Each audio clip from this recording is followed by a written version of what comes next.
And welcome everybody, welcome to Stavanger, welcome to round 5 of Norway Chess. My name is Dirk Jan Geuzendam, I'm the editor of Norway Chess, and with me is the one and only Judit Polgar. Good afternoon, Judit. Hi, nice to be with you today. All set for round 5, the last round of the first half of Norway Chess this year. It's a 6-player event, so double rounds. This is the last round of the first half. Yesterday we had one game from round 5 that still had to be played, which was a very interesting win by Ian Nepomniachtchi over Sergei Karyakin. We'll talk about the pairings of today later. First, let's have a look at the rules of this tournament. So it's a 10-round double round robin. Each player plays against the other players with both colors, which sounds very fair. Obviously, and the time control is 120 minutes for the players. So, and they receive only 10 seconds after move 40, which of course makes the games very interesting and very unpleasant time to time for the players if they use all their time in the first 40 moves. And then if it's a draw, we go to the Armageddon game, which is a trademark of Norway Chess. And these 120 minutes, I mean, you should make it's for the whole game. You make your 40 moves within that time to begin with, but whatever time you keep, that you keep. Until the rest of the game, you don't get extra bonus minutes there. Exactly. And the Armageddon is interesting. Actually, it's always interesting for me to ask the players who do they favor, which color, because white has 10 minutes and black has only 7 minutes. But after move 40, they get an extra 1 second per move increment, and black receives the draw odds. And some of the players are hesitant, which is the better side, white or black. But also sometimes a few players told us, Nepo, for example, that he believes white has an advantage here. And of course, if white has a great advantage in opening, let's say, then the game is extremely difficult for the black side. But we are seeing the games, and who is ever playing with the white pieces and the black pieces today, if it's a draw, they continue with the same color. The Armageddon game. So the players know exactly that if they make a draw in the classical game, which color, so they keep their color and they continue the Armageddon that way as well. Because in some cases, I'm pretty sure when the organization figured out the system, they were debating on that should we have a drawing of lots, or would it be better only to keep it this way? And well, that's how it goes, and that's how we experienced it until now. So it always gives a very special mindset, I think, for the players if they make a draw. There are a lot of psychology also in that, but of course this rule is actually specifically made for the audience and for the audience and the amateurs who are following the games, because you guys always want to see a winner, And these guys, they are really gladiators over there. They are fighting, but they don't want to give up so easily. They don't give in.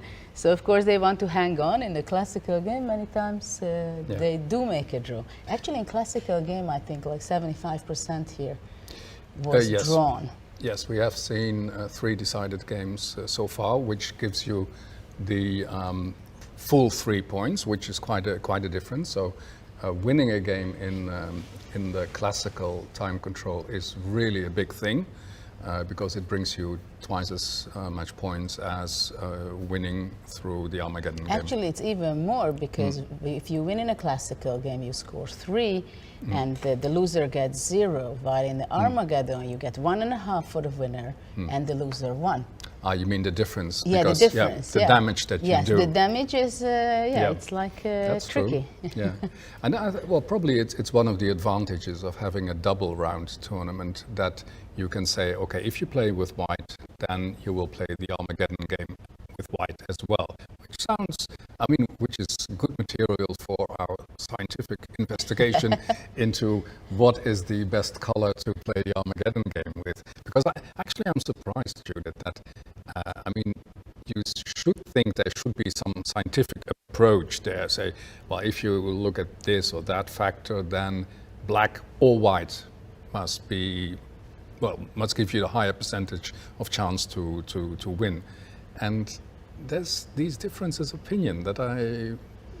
Yes, because I think it's, if we look at it objectively, if let's say the players would come and don't play the classical game, just play an Armageddon game, then we would have a much clearer vision whether white or black has an advantage. But as in the first game, in the classical game, they might be making mistakes and there are turbulences in the game. So the emotional part can affect so much the Armageddon as well. Like the other day we asked Nepomniachtchi how was it for him, and he said, how did he spend his time, these 20 minutes after the classical game finished and the playoff? And he said, well, I was just cursing myself that how bad I played my classical game.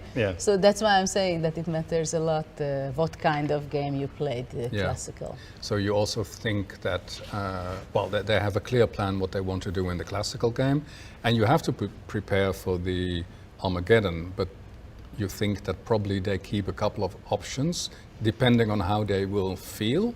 Many times I feel, and we've seen that there was a repetition, that they just don't want to switch from their mindset. They made their preparation and it will be good enough for the second game. But of course, it can change. Let's see who are the pairs, because we see already the players who are getting in. We see Nepomniachtchi preparing, I don't know whether it's tea or coffee, but he has his own preparation this way that too. We try to solve.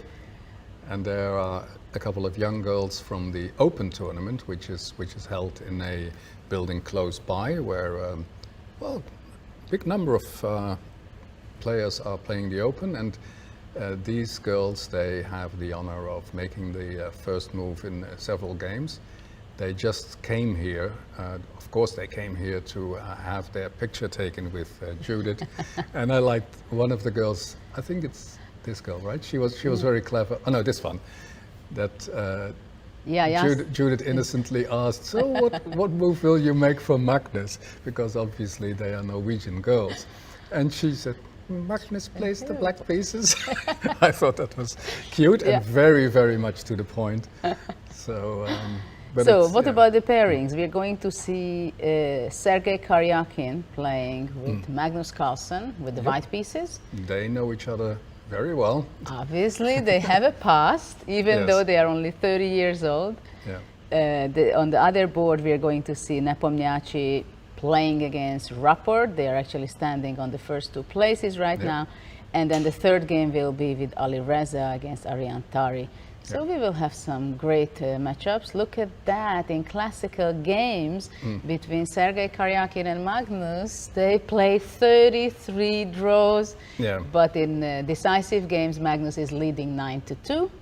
Rapport is leading 1-0 against Nepomniachtchi and 5 draws. And then Firuza won already 2 games against Tari and 1 draw. So these are all classical games which they've played previously. I always think that it's very interesting, the psychology of it, that of course the players, Sergei Karyakin against Magnus, they played during 20 years of time. That's what we have to see, that those games were played in already, as they are also in the same age group, they have few months, I think, maybe in between them. They played in the same under 12, under 14, youth championships, I think also. Yeah, but I think the first classical game they only played in Weigensee in 2005 or something, so when they were 14 years old, or no, what was it? Yeah, 14, and well, Sergei was maybe, because he's from January and Magnus is from November, I think. So Sergei is 10 months older. We see a pretty good big crowd, I see, in the playing hall. I think it's partly due to the Open tournament, which started yesterday or day before. Many people in the hotel who are playing in the Open. And she's closely watching Sergei if he spells his name correctly. So let's see what will be the first move. The usual move 0, as I call it, the Jadub. touching all your pieces. It's a classical way of a routine for all top players.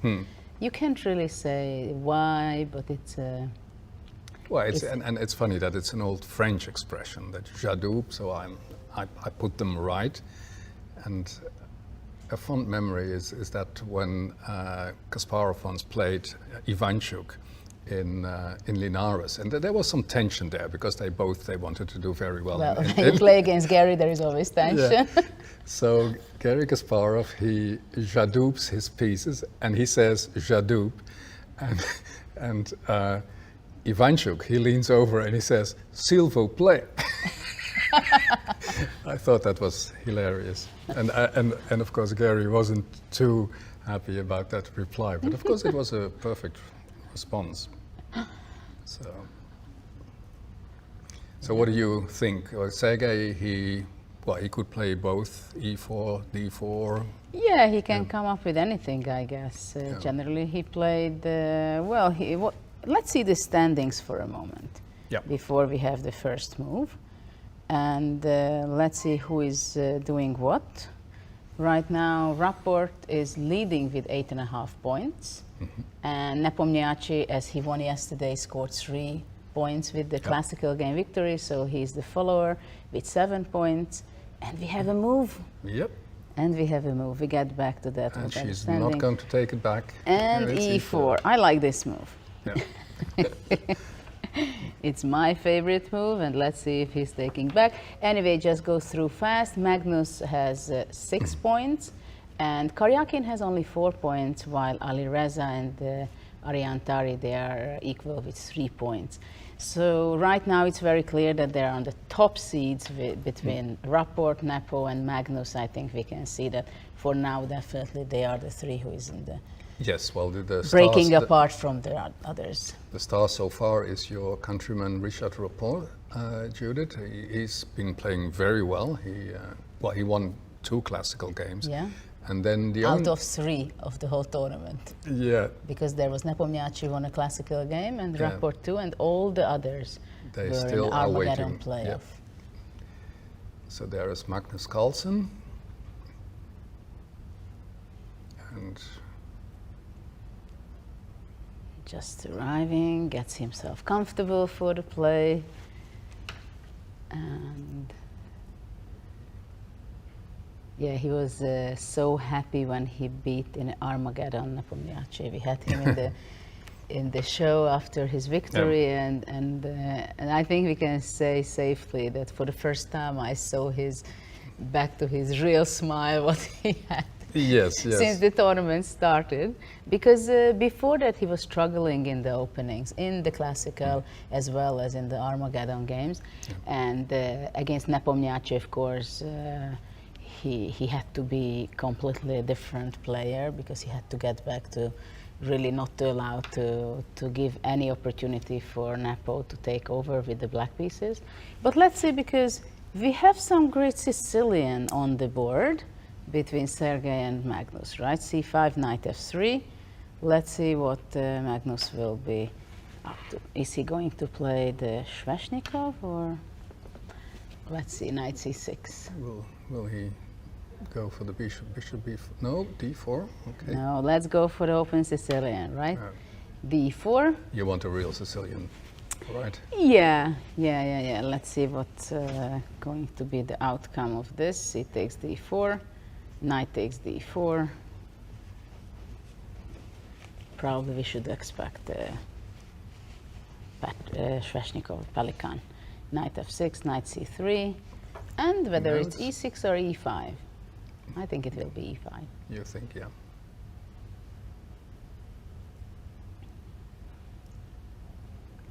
And you are absolutely right. There it is, the Sveshnikov.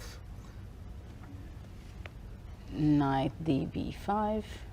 So now we will soon find out if they go into the really complex. Yeah, we'll see how sharp are they going to play, right? It's either bishop g5, one of the main move, and knight d5 is the other one.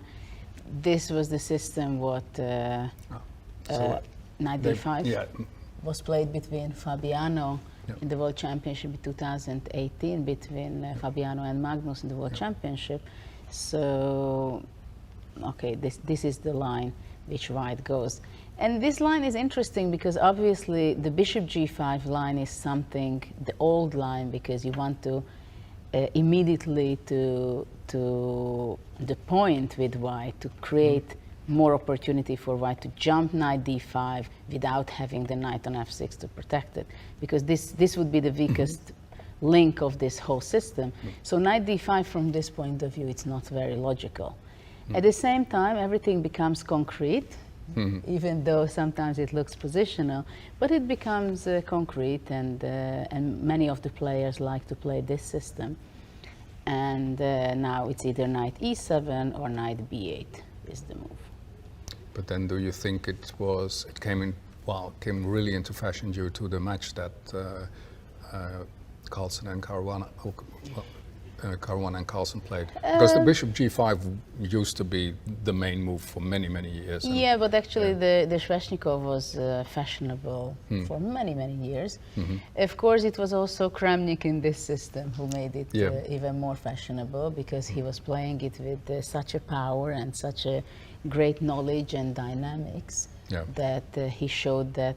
But there were Iescas from Spain, and there were quite a few people. Peter Leko also played it, and so if you can balance the energy you play with black, but still keep everything in balance, then it can be very interesting and very dangerous sometimes from black side as well. Especially now that c4 is played, bishop e7. Now black is thinking whether knight g6, queen a4.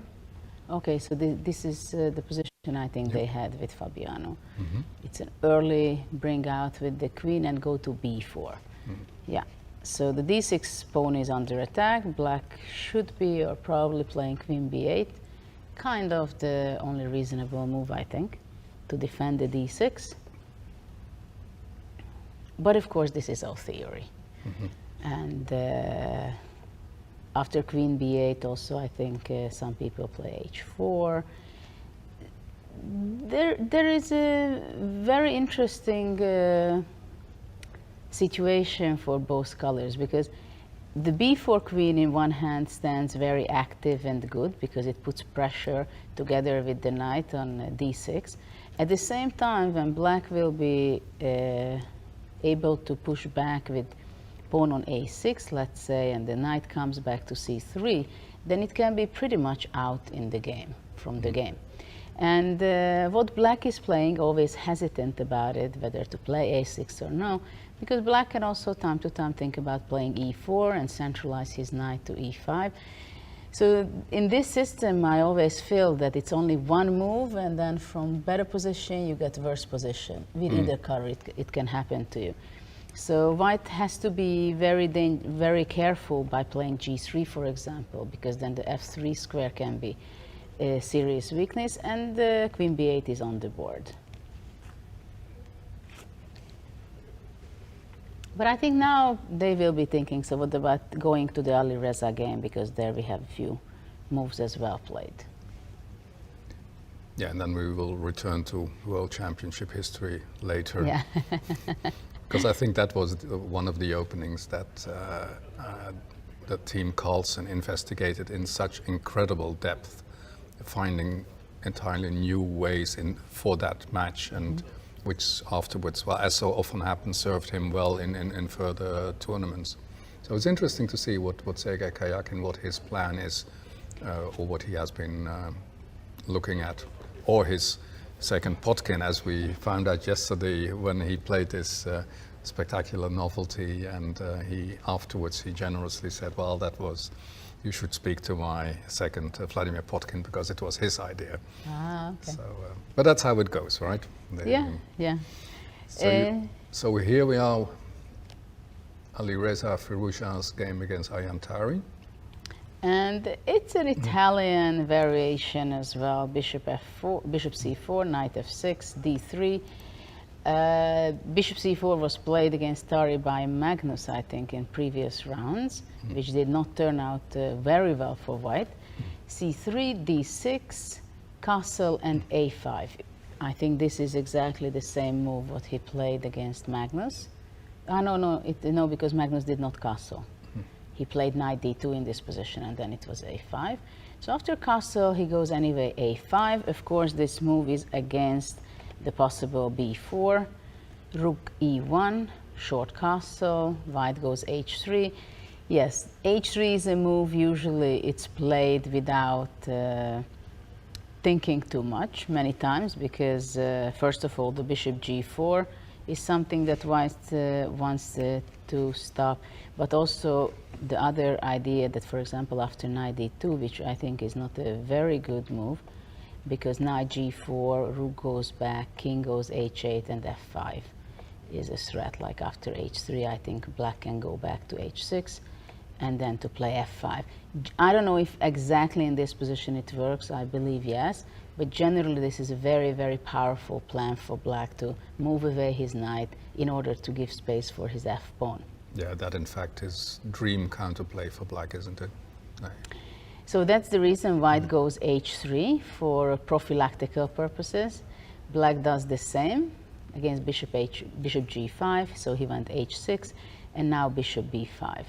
Well, obviously this move is done because the a5 move was played, because after all this is a weak square now. So in some occasions white wants to be grabbing the knight on c6 and then push d4, or without capturing on c6. That's the other way of doing it. But d4 is something that white is playing for, of course. Also knight d2, then he goes knight f1, knight to regroup it to g3 or sometimes to e3. But d4 is the main plan. So how do you study an opening like this? When I remember Anish Giri annotating a game, he says, well, it's very easy with the Italian. I'll give you the moves, and you just do them in random order. So one of them is h3, there's knight. And of course, that's, if you superficially look at many of the top games, you think, oh yeah, that's what's happening. They're always going to the same squares, but there are these subtle... Yes, but generally it goes with most of the openings, which is not very concrete, right? So probably he said it also because the Italian, people play Italian to somehow slow down, not to enter to very concrete lines in the Rai Lopez, because they're kind of fed up with all the theory there is. But of course there is a significant theory on the Italian as well. So, and as you just said, it can accelerate very suddenly. Yes, and of course every move counts eventually. Maybe at this stage of the game you don't feel it, but it can easily happen. Like if you give away a tempo, or you don't make the right move order or something, it most likely will not cost your advantage completely. Or you're not going to get a worse position. Maybe you give away your advantage if the opponent plays well. Actually, black played bishop a7, being prepared already against d4, kind of. And, well, because after d4, probably black can take, and d5. This is a typical reaction. So white played knight d2. He wants to develop his pieces first, go to f1 or to c4. So actually, after a5, this bishop on b5 stands very nice. But nevertheless, black didn't play a5 for nothing. I mean, it's not like he gave up. Say, okay, here you can have square b5. Oh, absolutely. It's not only that he stopped b4, but also he was making space for his bishop on a7. Yeah. So, but it is typical that you make a move and you give new opportunities to your opponent. Yeah. So it goes back and forth, but it changes a little bit. On my understanding, that it's a little bit looks like white is really having a great place with his bishop on b5, because the c4 square can be for the knight also. Black goes knight e7, having of course double idea. One is c6, b5. The other one, of course, to go knight g6. I mean, black's position seems to be very nice for me. And I think Tari made a significant improvement in his chess compared to, let's say, a year ago. Because in this year's tournament, he has some great battles. The first game was not very fortunate for him, because he had a bad opening with white against Rapport. Yeah. But after that, he's in some games, well, he gave an extremely difficult time for Magnus with the black pieces. He was even kind of winning in the classical game. D4. D4, immediately taking actions over the E5 square and in the center. That's always a huge battle, what is going on. And probably D4 was actually a must, because if, let's say, white would be going away with his knight, black would be going C6, bishop goes away, probably B5, knight G6. And it seems like a pretty reasonable. Right. Also, actually, instead of knight G6, C5 would be possible, because this bishop stands perfectly for being prepared against all kinds of D4 moves. Yeah. So after D4, it's black to move. I'm expecting knight G6 here, because d takes E5 is a threat. So black is not going to give up center. That's very clear. Yeah. But you think that black can be happy with what he has on the board now? I think he's pretty happy. I don't think he did anything wrong so far. His pieces are placed in the right place. So, yeah, I think well, as you say, that knight G6 is on the Ian board. Nepomniachtchi has improved considerably. He has a lot of experience. He had with stronger tournaments in the past years, worked with some strong players, and inevitably that has its effect, right? Yeah. So what about going to the rapport game, just to see what is the leader doing? Yeah. That's okay. So what is really happening is knight f3 was the first move by Nepomniachtchi. D5, D4, knight f6, bishop e4. Very solid way of putting the pieces only in the fourth move to play c4. E6, knight c3, knight bd7. I think actually this is also one of the most interesting matchup in this tournament, because Rapport, I think he has the image, and everybody knows that he's a player who can make practically in any position, any move, because he represents creativity and innovation in chess. And of course, when he's in good form, he can do this in a very stylish way, and it works out for him, just as it does in this tournament. But it's interesting that he was spending quite a lot of time, 30 minutes up to this point, because probably he's not sure what his opponent is up to with this opening. And Ian Nepomniachtchi, he is, normally speaking, a rather fast player. Yeah. As we see now, even if he denied that yesterday. When I said to him, you played rather fast. He said that, well, he thought that he played rather slow. But, okay. I think he still played faster than his opponent. But I think here most of the players are not really a time travel players, though everybody knows that they can't really afford being a time travel here. Because if they reach move 40 with only a few minutes left on the clock, they can easily get in trouble in the rest of the game. So they understand that they have to work and be very much alert on their time management, how to handle it. Bishop b4. Yeah, there have not been any real time scrambles, have there, so far? No, after move 40, I think we get there when it's already a few minutes left on only for the players. But they're quite okay in their time management, I believe. I don't know if queen b3 is the move in this kind of position, or somehow it looks to me a little bit unusual. And queen b3, yeah, probably after queen b3 either a5 is possible to make, or immediately bishop c3. That's another option.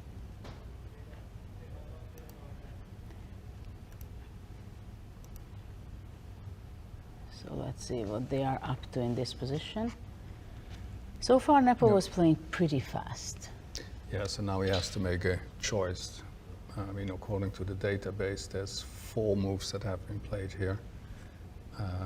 And most of the games have been with queen b3, which looks very tempting. Yeah, that's the most logical reaction, to immediately to ask the bishop whether, what are you up to over there? I don't know if there were serious games immediately with bishop takes c3, or a5 is the reaction. Well, there's been taking on c3 and also c5. Yeah, c5 is also something to consider, of course.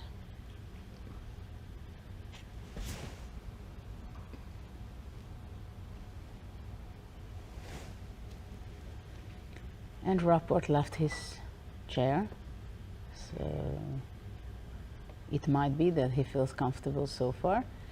But maybe we can go back to the other game, because we have a few moves in the game between Sergei Karyakin and Magnus Carlsen. And after queen b8, it was h4, which was played before, clearly. And White's plan is to go h5, obviously, to push away the knight on g6. Black goes h5, and then bishop e3. That's the position now, right? Bishop e3. So as you see, a6 is still not played by Black, because, well, just now it did, because Black wants to wait until the last moment. He has to play a6. Now White will be going back to c3. Another question is whether Black should be playing immediately f5, for example. And of course, after f5, immediately we see why White played also h4 and provoking h5, because now the g5 square is something to occupy, possibly with the bishop from White. But it can get extremely complicated, these kind of structures. I don't know if we had any games on this. Yes, after and knight c3. There have been 2 played by Magnus Carlsen himself. And actually he won both. He won against Jordan van Foreest and against Fabiano Caruana. Yeah. And where was the Caruana game? That was in the match. In the match, right? Yep. Yeah.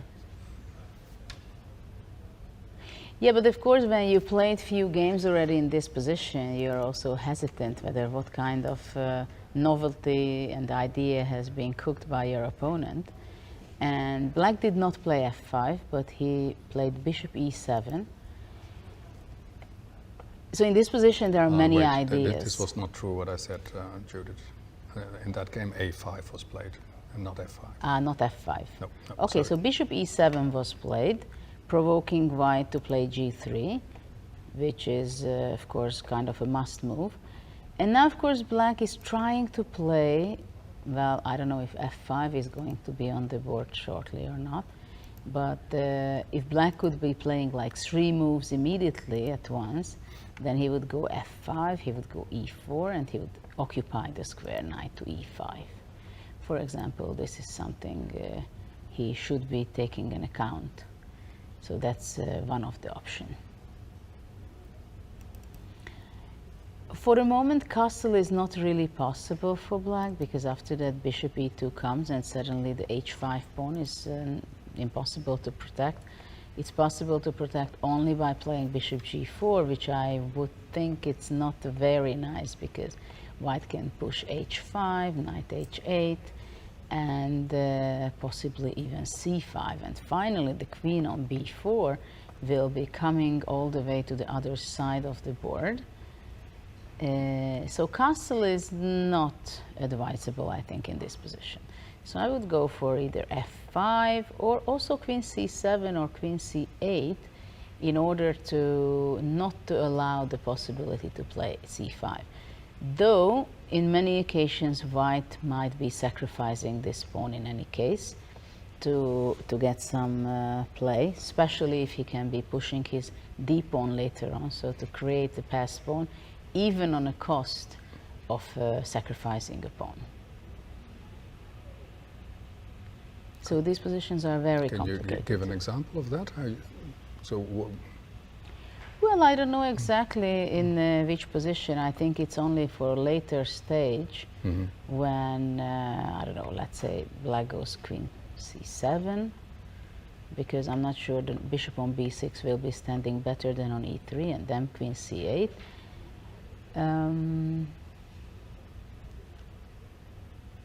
Well, probably for the moment c5 would be not good because black is taking with the tempo. So I think it's for a later situation, let's say rook d1 or something, the queen moves, let's say, to b3, and then somehow c5 and d6 a possibility. Yeah, but you for need now, this follow-up d6. Yes, generally I think follow-up is needed with d6, but it's more for a later part of the game. But it is something that black has to be taking care of. I mean, for now, he has to take care of and think all the time whether c5 by itself can be a move later, because it can be just an exchange of pawns. So that's why I'm thinking that black will be bringing his queen back from b8 to c8 or to c7. Yes, so the two moves that have been played in this position, Judit, are f5 and a5. So what is the idea behind a5? Well, behind a5 is really, I think, pushing the queen back, taking away from the c5, support the c5 square. That it goes to a lesser square. But I'm not sure I'm a fan of a5, to be honest, because queen goes back to b3, then there is a new spot for the white knight on b5, which can be useful. And but of course it can get concrete very easily. But for example, here after queen b3, if let's say now you go f5, then already I might be considering c5 and even bishop b5, because the white squares got really weak. Or even, I don't know, probably d6 is kind of early, but let's say if black would be taking with the bishop, then I think white could have a great compensation with bishop c4, going even long castle sometimes. So black has to really understand very well what his continuation and the follow-up after a5. But I know that people are playing. So after a5, queen b3, yeah, because b6 is not possible yet, right? To stop all these kind of c5 breakthroughs.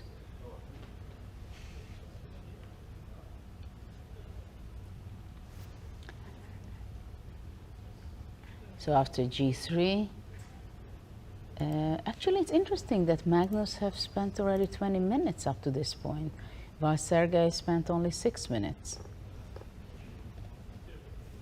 But of course there is nothing wrong. I mean, it's already 15th move, so there is plenty of time to be spent.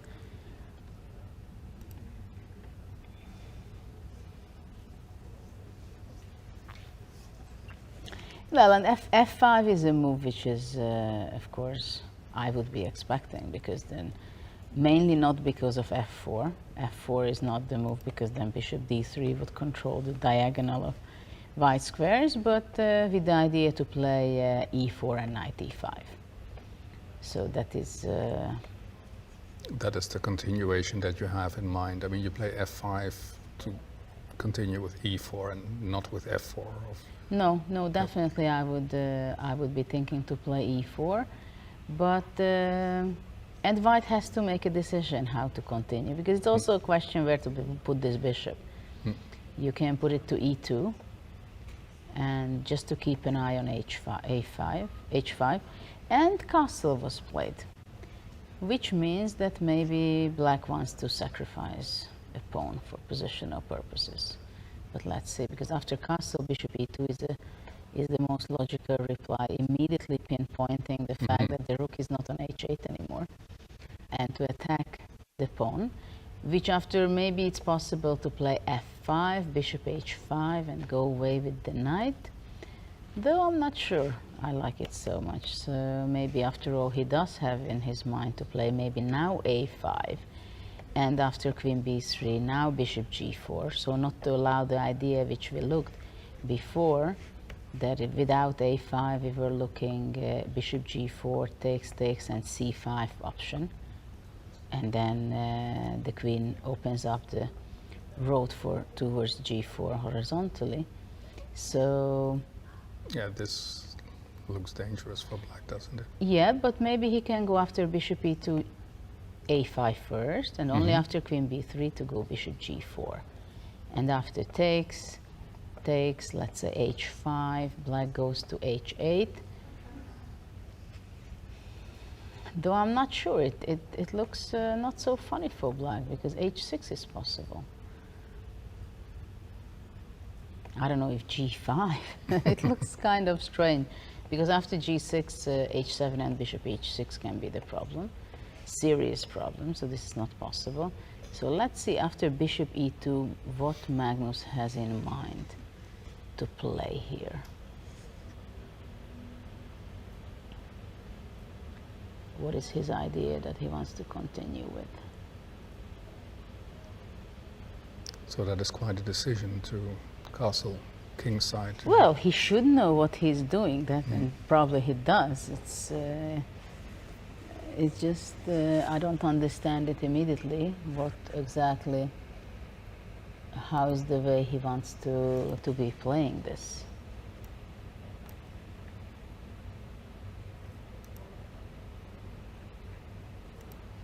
What's the idea after bishop e2?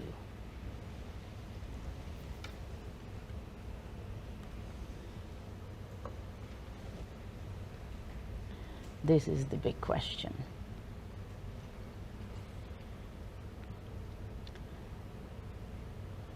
Where is the counterplay? What Magnus has in mind? Can he strike on the queen side? I don't see it actually how he wants to punch back on the queen side, because on the c4 you can't really give a counter attack yet. So Let's I say wonder. that there is a computer suggestion to go b5. Well, b5 Yes. is always something there, that's true, and after c takes b5, a takes b5, Yep. and I go bishop h5. Takes, I don't know, if rook c8 or something. Maybe rook c8. Yeah, this becomes very sharp, doesn't it? This can get really sharp. Yeah. And well, bishop d8 is also something that white has to take account, and bishop a5. Yes, it must be very, very sharp after bishop e2 for sure.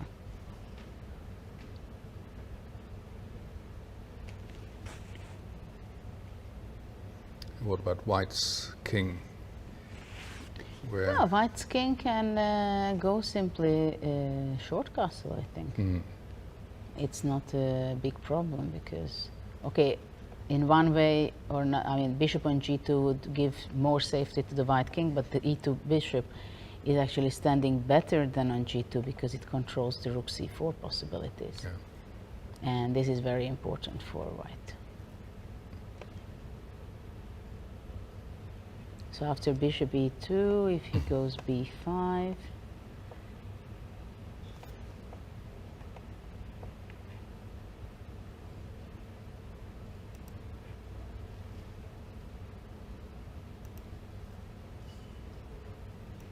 well, okay. We'll see what happens. Let's go back for the rapport game for a second.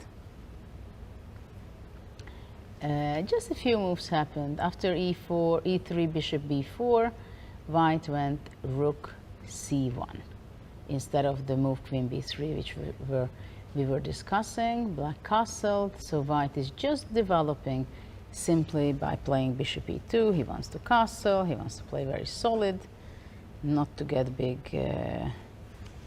problems. But what about playing knight e4 in this position with a very simple idea that if white castles, I would just want to take on c3 and play bishop a3, and it seems like the rook can be trapped.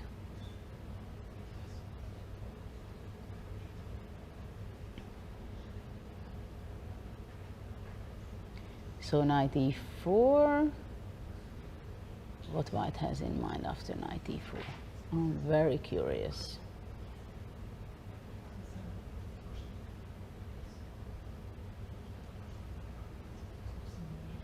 Maybe on knight e4 he wants to go queen b3, only then. And then now black can take or c5. So absolutely after knight e4 it will be queen b3.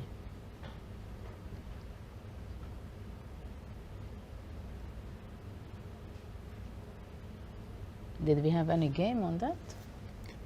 I'll check. Maybe.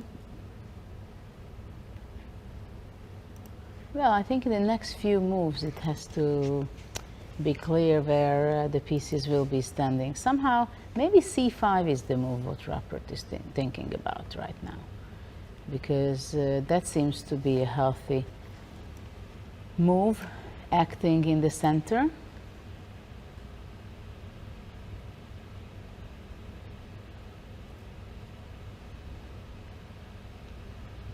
And actually, in the meantime, just 1 second back, bishop e2 is on the board with Sergei and Magnus.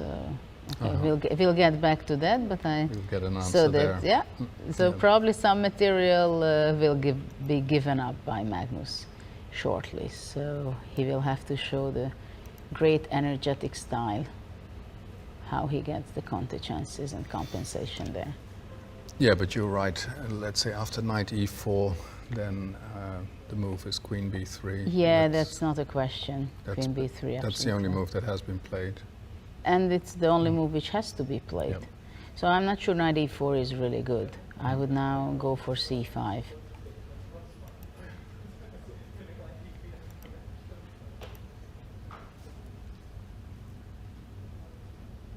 c5, and then it can go a3, or it can go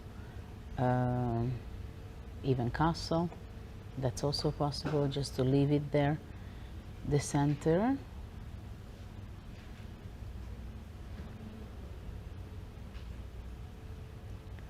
But okay, we'll see what he's up to. There are also Do you remember, Judith, when you first saw Richard Rapport and that people drew attention to him as a talented player? I mean, you that must have was- known for many, many years. Ooh, that was long time ago. I mean, did he I think- always have this reputation of this creative player, or?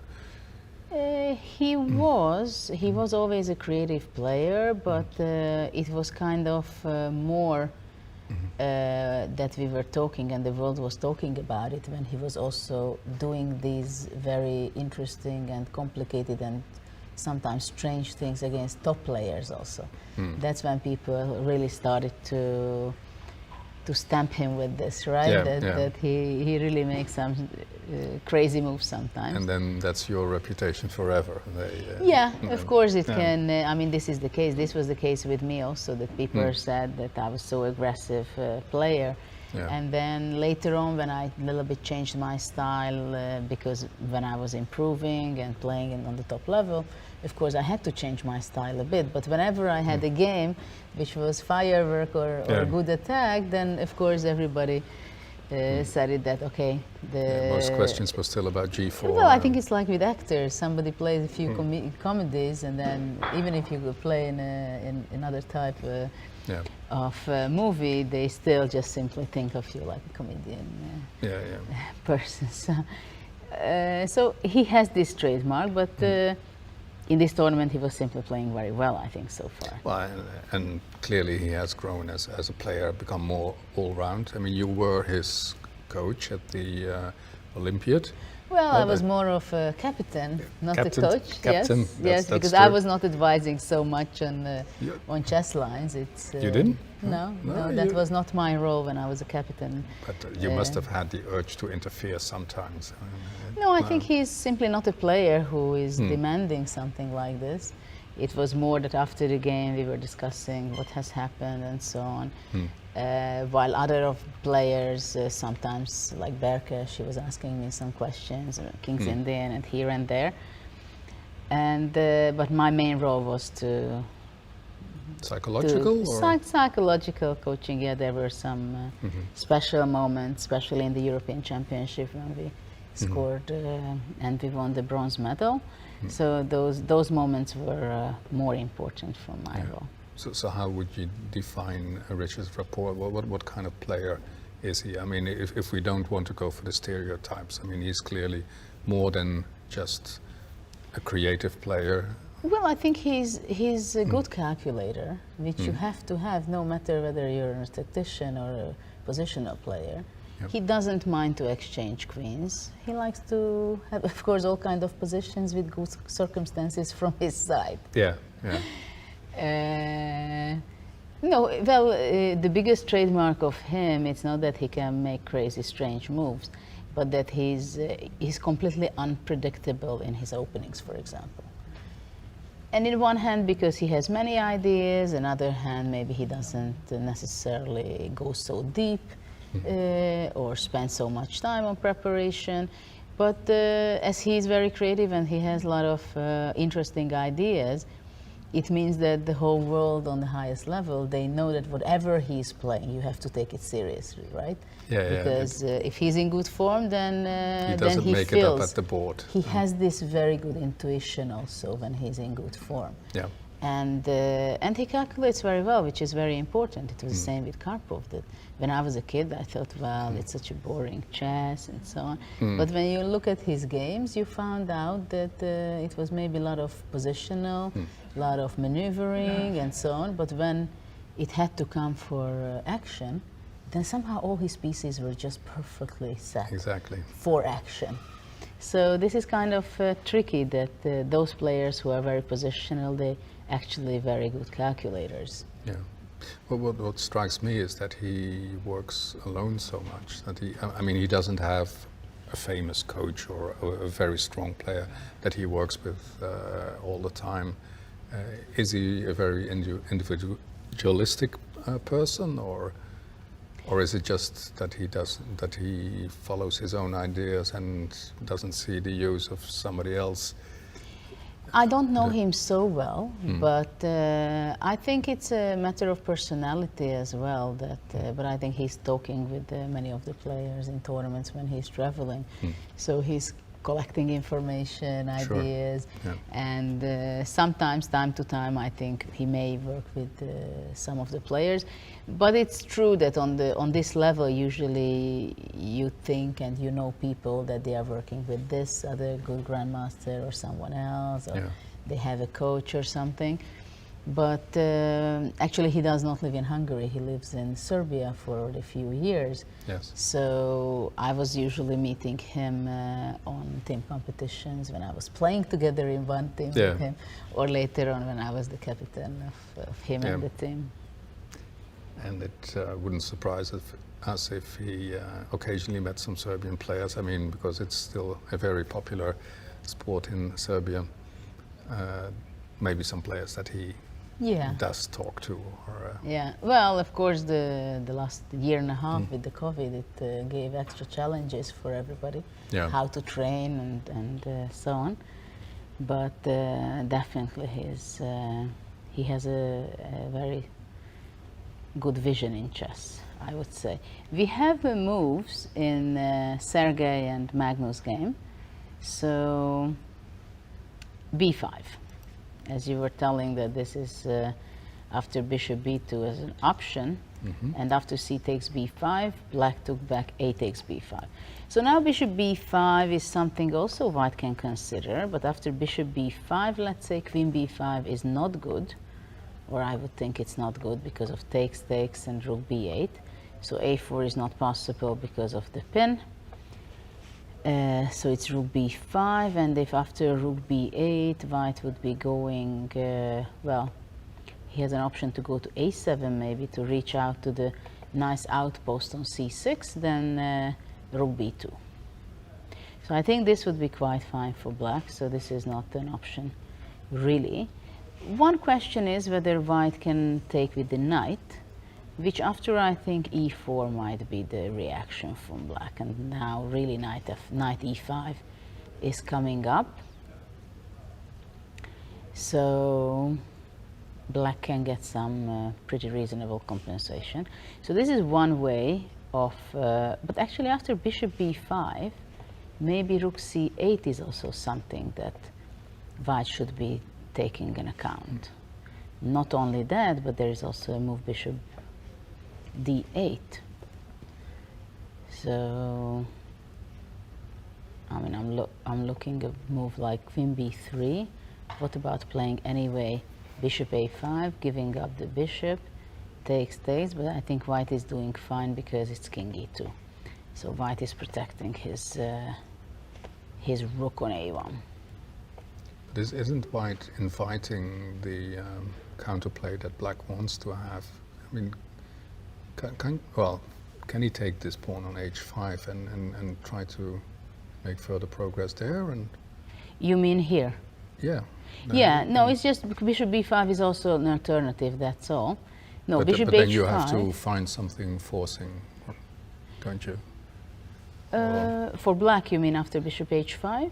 No, if you go b5, I mean, then it should be waterproof. Then yeah, of course, Magnus has to have ideas after this. So after bishop h5, I would think that his plan is rook c8 or bishop d8 and regrouping his bishop to a5. He's really looking for a lot of activity. Yeah, but the question is whether is it going to be enough compensation. Of course, rook c8 is possible, and this is what we were talking, bishop e2. But not all the time it's clear that black has compensation, but the question is whether he has enough compensation. Because one or two moves and white can consolidate and keep the pawn up. But you have the feeling that black has the initiative here, or is the, I'm not could sure. it be I don't know. very At first, I would not give this pawn, but of course, I think he analyzed it a lot, so he must know what he's doing. But for the moment, I wouldn't be afraid with white that I can get in trouble. I mean, the only question is whether black has enough compensation or not. So. Yeah. But definitely, it's a very challenging position, a very tense position for both colors. And the question is if this was some over-the-board inspiration, or if we think we are an engine country? I don't know, but it cannot be. I mean, it cannot be completely 100% fresh. I mean, for sure, he must have analyzed something, either concretely this position, which I think concretely this position, or something extremely similar, where you have exactly the same patterns and ideas. But I would think that it should be some old analysis or something like that, because looking at his time that he was spending 23 minutes, it's also something that makes you think that what is happening. And now I think actually they have exactly the same time right now, and it's interesting how Sergei will decide to take on b5 or to take on h5. I would take on h5. I would take the h5 pawn.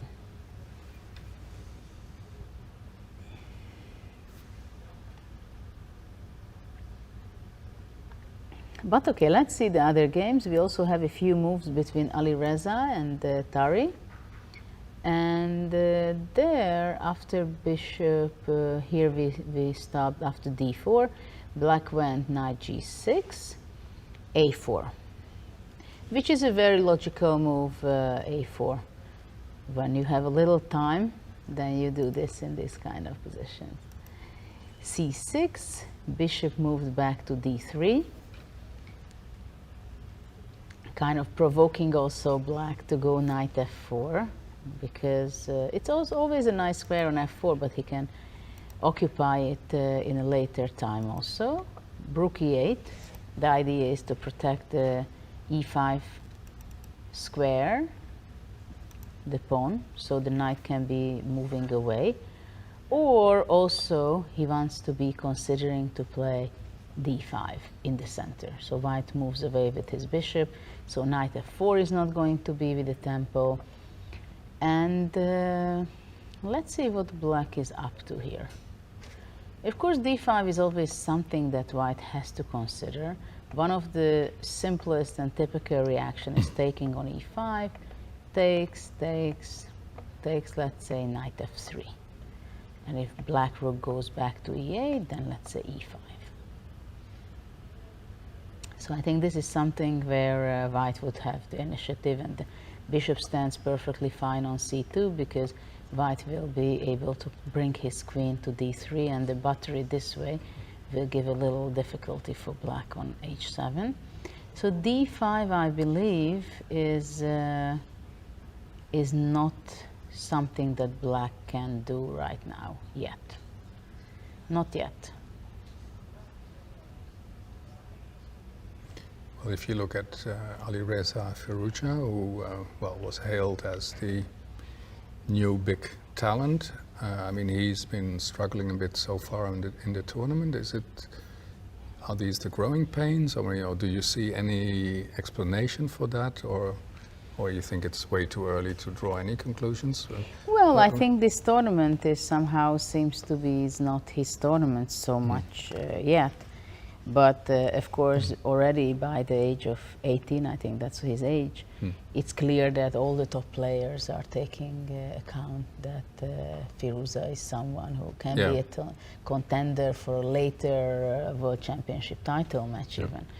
Because he has all the self-confidence, he has great understanding, very interesting dynamic in his play. But of course, if you don't get the positions where you can show your talent and your creativity, then it's not so easy. Yeah. But of course, it counts what kind of form you are, but moreover, what kind of openings you get out of the. Yeah, you mean you have to be a bit lucky with the openings, with the positions that you get if they suit you. Yeah, that I think is a huge challenge for everybody, but on the top level as well, that how much you can feel not only your opponent, but also how can you feel yourself. That depending on your mood, depending on your form, depending on the surprises that you can cook against an opponent. So I think there are a lot of things which you can take into account, how to choose an opening and against which player, which opening to play, for example. Yeah. This is also very important, and also in a tournament situation, also to take that account. Yeah. I remember that I was not a player who was thinking about that. Okay, I'm in bad form, I should be playing more solid. It took me a lot of time to understand that simply when things are not working on your way, you should switch a little bit and not to burn bridges as like when you're in great form. So after bishop c2, well, and maybe he's still finding his road. I mean, he has to build a team and make some decisions. Where do you want to go? With whom do you want to work? Here we see that he's accompanied by Ivan Cheparinov, who has tremendous experience as a coach. Do you think that's a good fit, or how do you say that? I mean, he's been working with, he was working with Topalov for many years, and all the World Championship experience. I don't know, probably. I mean, when you have a coach and a trainer, it's very important also the personal aspect, whether the chemistry works well and they trust each other, they can work with each other, so it has a very good workflow. Yeah. And that's very clear that Cheparinov was kind of famous for being a hard worker. Yeah. So that's why also when you want to help someone on the top level, like Topalov, he was helping out, you have to be able to work very hard for long hours. Yeah. And but of course, have a coach on tournaments, it is a different role, I think, a little bit than at home or in training camps. Because when you have your player playing, for a coach it's also important to accompany the player for an after the game walk and to comfort the person, to give them self-confidence if something goes wrong in the classical game. I was myself a coach kind of, when my sister Susan was playing in the World Championship series, actually the candidates match, which she wouldn't, and then later on in the World Championship match. And I know that it was very important for her also to have the emotional that you talk support to her and yeah, before the game, after the game, and just keep the good and relaxed atmosphere. We also had Psahis who was helping in chess-wise. I was also chess-wise as well. But I'm just saying that in many occasions the coaches, they have to be helpers, not only over the chessboard, but they eventually, if they work for many years, they have to be friends and helping each other in every way. Now that is easier if it's your sister, but obviously. But it's true. I mean, if you look at here, well, you had Vladimir Potkin here in the studio, and well, you can see. I mean, the way he is, well, the way he talks and acts with Ian Nepomniachtchi. I mean, they are friends. Yeah. They are in this together, and you say that is something that is very, very important. Yes, this is very important because in these cases you understand also that a coach, a trainer cannot be exchanged or replaced by another good player because of this, because the emotional aspect of it. Yeah. That and this is a very big issue for players on the highest level, that who do you want to play with, who is strong enough to help. You have the trust, you have the friendship, or you can imagine a friendship also. So it's a very complex story. Yeah, you mean you can fully understand what Kasim Janov said after he stopped working with Fabiano Caruana, that he says it feels like a divorce. I mean, it's something that goes much deeper than just a professional relationship. Yeah, because you have to visualize it, that with the coach and well, student, it would be strange to say, but let's say for a player and the coach, they spend a lot of times together. So they usually spend hours, 8-10 hours many times. In a training session, you wake up, you do some sport together, you play chess, you eat together, then you play more chess and you do more sport, then you see a movie together or something, but they really spend most of their time together. Yeah. And even if they are not together physically, they talk over the phone or on the internet or sending ideas to each other. So there is always a very strong connection through chess, but even the everyday things, traveling together, so experiencing things together. Yeah, sure. So what is Magnus doing? Magnus, as we know, he gave up his pawn, and the h5 pawn was taken by Sergei. And he went bishop d8, which was one of the options. So he's heading to very fast to the other side of the board through a5.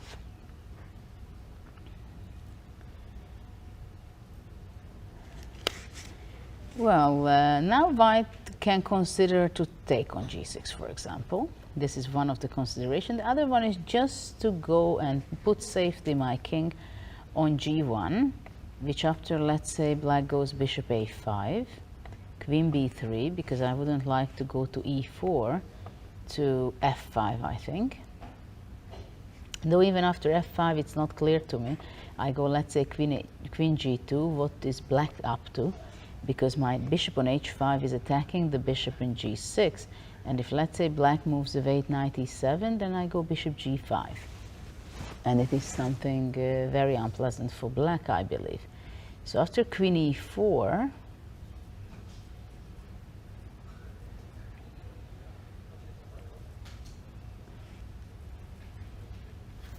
somehow I get the feeling that I don't understand something in this position. I would just love to play this with white. The white position appeals more to you. Maybe bishop a5, oops, not queen c4, queen e4, rook c8. Maybe rook c8. But then bishop g6, I don't know, somehow I have the feeling that black is behind in time. That's the feeling I have. Because, I mean, rook c4 is, you cannot be playing that. So,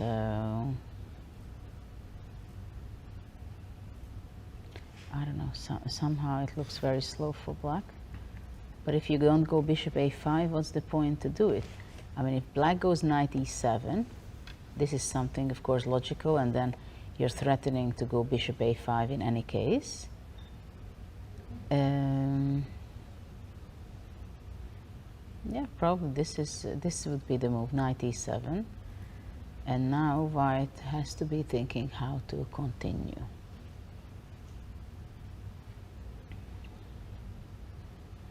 So what about, let's say, rook d1, bishop a5, white goes queen b3.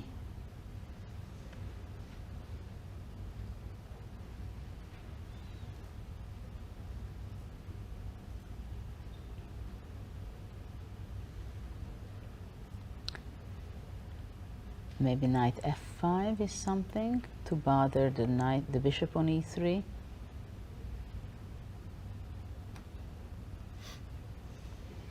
I don't know. Maybe it's a way of thinking in modern chess with the engines. What do you mean? Well, the alpha zero was there's just some giving, alpha zero plan. Yeah, just giving pawns, and then maybe 20 moves later we understand why it was a good idea.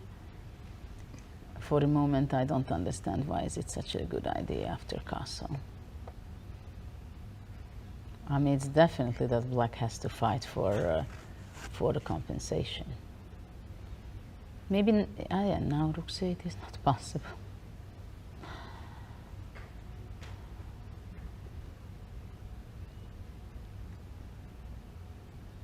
You don't think there's enough counterplay with bishop a5 and... I don't know. Somehow, for me, it seems that it's pretty slow. If queen b3, then maybe not so slow. b4, white can go maybe knight e2. Knight e7. I mean, after b4, also this a5 bishop looks kind of strange. You don't want to exchange that one for the knight, for instance, or? Well, bishop c3, you mean in this position? Not really. Well, or as a general thought, I mean... Not really. Maybe knight e7 here immediately. And then let's see how white is going to be playing, and then black can go knight f5 in the next move.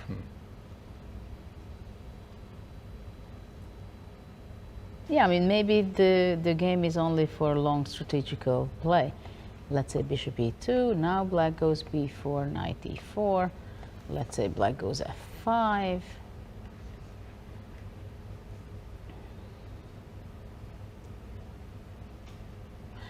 Of course, there are a lot of ways to play it, and also probably Magnus does not mind to complicate matters, because you can get lost in the labyrinth in some ways. So of course it's very difficult to create chances with black. If, let's say, with black you want to win against Sergei Karyakin, it's not an easy task, that's for sure. And if you want to do so, you have to create something not a symmetrical, a kind of unbalanced position, which with a lot of calculation and a lot of complexity. But if you think that his castling kingside, I mean, for black, that it was a prepared move, then it comes with... He went knight e7. Oh, he has to know this, all the ins and outs of this structure. What are the counter chances? What are the ideas? And well, now after knight e7, yeah, indeed. Now he keeps in mind that, first of all, he keeps the tension. And now he keeps the option of queen a5, bishop a5, and knight f5. And sometimes to play f5, but for the moment it's hard to imagine for me that f5 will be the move, because after all kind of move f5 is done, then bishop on g5 can bother black's pieces quite significantly.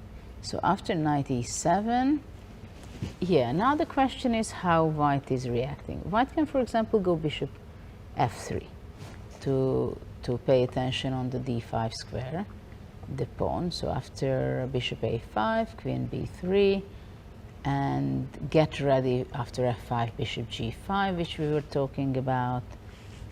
And maybe black just wants to go rook c8, you know. put pressure on White's pieces. I mean, after and then bishop he wants g5, to you cannot go back with the knight, or that's too dangerous. Well, you don't want to move away with your knight. I think You want to have you don't want to go elsewhere from e7. You're happy to have it there, especially if you are able to play knight f5 one day. Knight f5 now is also interesting, but I thought that there's no way to you can go e4 and then get your knight to e5. And that is going to be slow, I think. Yep. For the moment. And he just went away because the bishop was on h5, so... Yeah, but in very modern computer chess, you sometimes just return, right? Then, oh yeah, that's possible, generally speaking, of course. It is possible. But maybe White shouldn't go bishop f3, but White do have to take care of the possibility of the d5 pawn, that's for sure. So rook d1 was the other move which I thought is interesting. And then knight f5 can be done immediately with black. And then the question is how White is handling this bishop, whether is White ready to give up the bishop, and then let's say queen e4, black goes b4, White goes away, knight e2.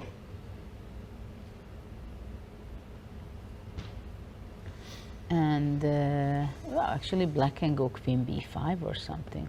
So maybe it's just really positional compensation that black is there with his rook on the a file, so he's putting pressure over there, and he claims to be okay. And this maybe it's an okay judgment. Well, bishop g4. Would you qualify this as very modern chess? I mean, I'm just trying to think of in the old-fashioned way that you look at a position, okay, what's going on, and what is White's plan and what is Black's plan. But that's way too simplistic here. I think it's more complex than that. It's like you're trying to figure out continuously what more ideas there is for Black to give a difficult time for White. Yeah. And it's important, and it's not easy to understand the position where the problems can arise from which side. Those are very obvious moves to play bishop a5 and to go knight f5.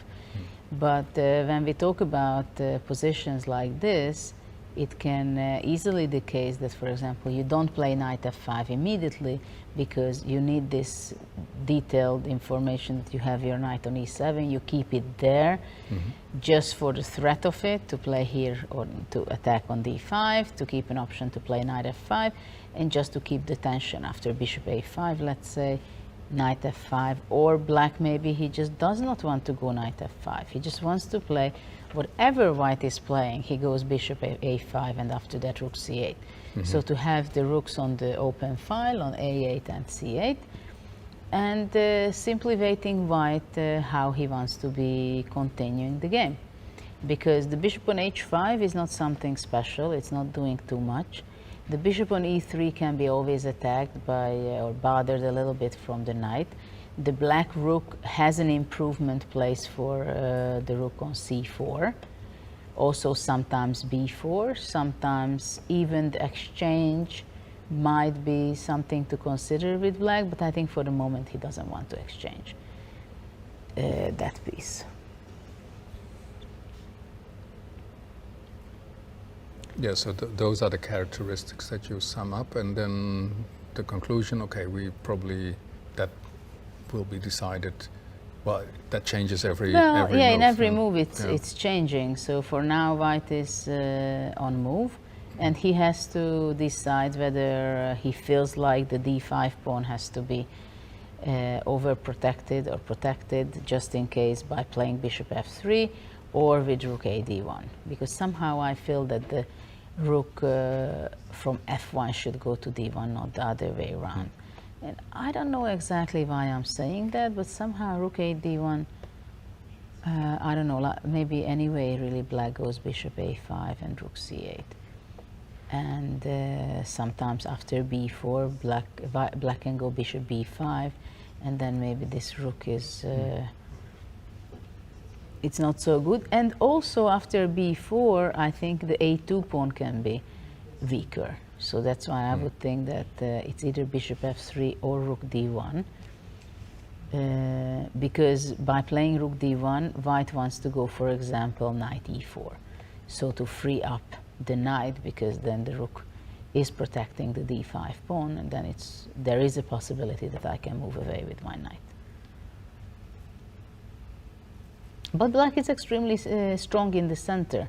So for example, if one day, let's say, black has the opportunity to play f5, f4, bishop c5 or knight c5, and to put pressure over the g3 pawn and to have a great initiative. Also, we shouldn't forget that if f5, f4 happens, and the bishop has to move away from that diagonal, the bishop from d8, there it can be something extremely powerful play by black. So it is very, very complex and complicated position for the moment. Yeah, but you see enough possibilities for black to, I mean, black is a pawn behind, but it's way too difficult for white to say, okay, we're going to consolidate and then we have an extra pawn. No, there's way too much initiative for black. Yeah, black has some initiative. He has compensation for different reasons. And it is something, a position very complicated. So I expect Sergei to spend a lot of time in the next few moves. Because there are simply too many alternatives in this position for white, and you have to understand it. That what are the issues, what are the things really you have to pay attention, what are the risks in different forms. So, and you have to make sure that you don't allow everything for black. Because immediately, like easily, if you really move your bishop away and the black bishop can get to b6 and this diagonal, then there's a huge change in the position and favors black. Yeah. Or if black can manage to push some of his pawns in time without, like f5, without letting the white bishop going to g5, that's already a big achievement. So. But what's your feeling, Judith? I mean, the more you look at it, the more you like the possibilities for black, or? I don't know if I like it, but I know that it's difficult to play it with white. This I know. That it's with black probably it's more easier, more straightforward. The plans are. Yeah. So let's go to Nepo's game. Let's see how the leaders are battling it out in this game, because after bishop e2, where we stopped, finally Rapport played c5, which is the healthiest, most energetic move in the position. White played castle, c takes d4, obviously white captured with the knight. Bishop moved away to g6, definitely did not want to give up his bishop pair on f5. And white went bishop g3 because black was already on the way to make a fork by playing e5. And now simplification started. Black gave up his bishop on c3, and b takes c3 was the reaction, probably because white did not want to give up his bishop on g3, because then it would be pretty equalish, I guess. But he went on to play b takes c3. And don't forget that Ian Nepomniachtchi is also an extremely original player. So that's why it is extremely interesting for me also to follow this game, because we see really very creative players playing against each other. And they are simply very open to new ideas. And they are absolutely very open on searching for new ideas, unexpected moves, unexpected opportunities. And of course, most likely, if there is a strange move in the position, which is just as good as a regular normal move, they would most likely choose the strange move. Yeah. Yes, because they are both extremely curious players, so they want to discover things. Black took d takes c4, and now white did not bother to capture back on c4, but he was straightforward and they're trying to make use of his powerful bishop. And it's true that in this kind of position, the bishop on d6 can stand extremely painful for the black side. Black obviously moved away with his rook, immediately very straightforward play by Nepomniachtchi, playing knight b5, trying to go knight c7 and win some material on the spot, and then black goes knight d5. So it seems like black is just in time to defend himself, though let's see what happens on bishop takes c4. What is black's idea? Probably he just wants to go knight b6, and something like this can follow, that for example after bishop d5, even e takes d5 is something interesting, because for the moment knight c7 is not possible because the d6 bishop is under attack.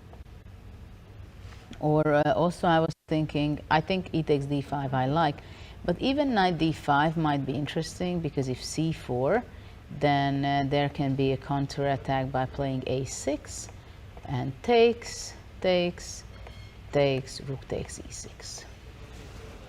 And then the queen has to be exchanged, which is not going to favor white necessarily. So right now we have knight d5 on the board, and Nepomniachtchi is, no, 1 second, is it black? Ah yeah, because white did play bishop c4. So now the most logical move is indeed knight d7 to b6. And the question is whether white can move away with his bishop, because after bishop moving to b3, black goes a6.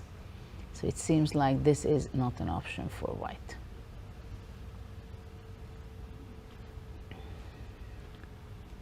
This is not really an option for white.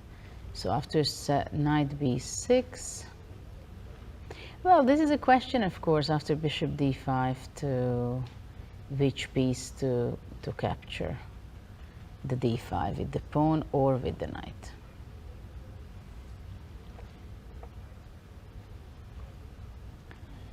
After takes, bishop c7, then queen b7. So I think it's nice for black that he can simply capture on b5. Though a b6, c4.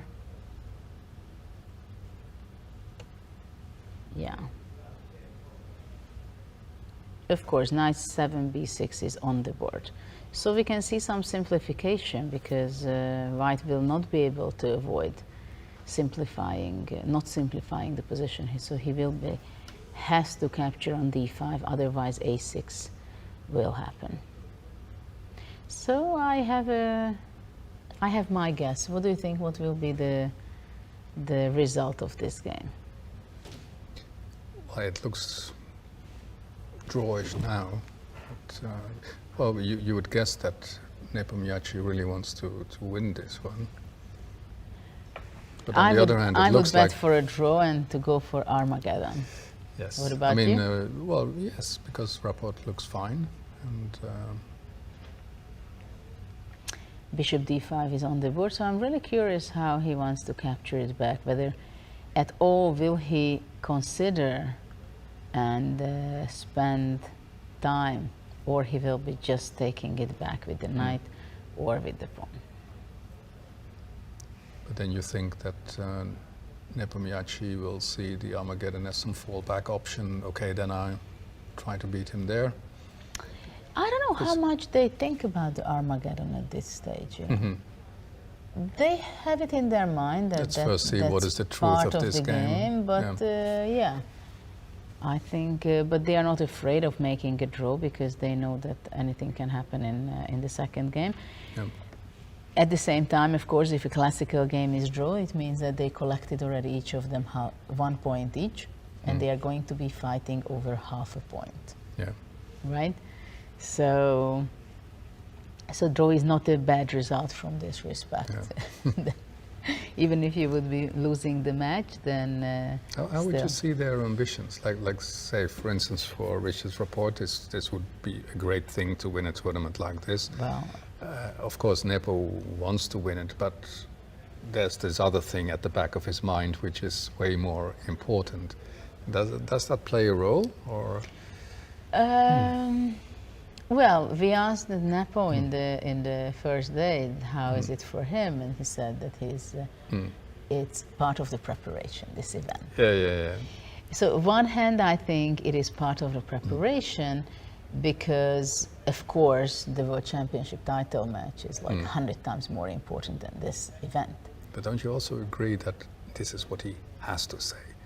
I don't know, maybe it makes him relax and not putting pressure on himself that he has to do.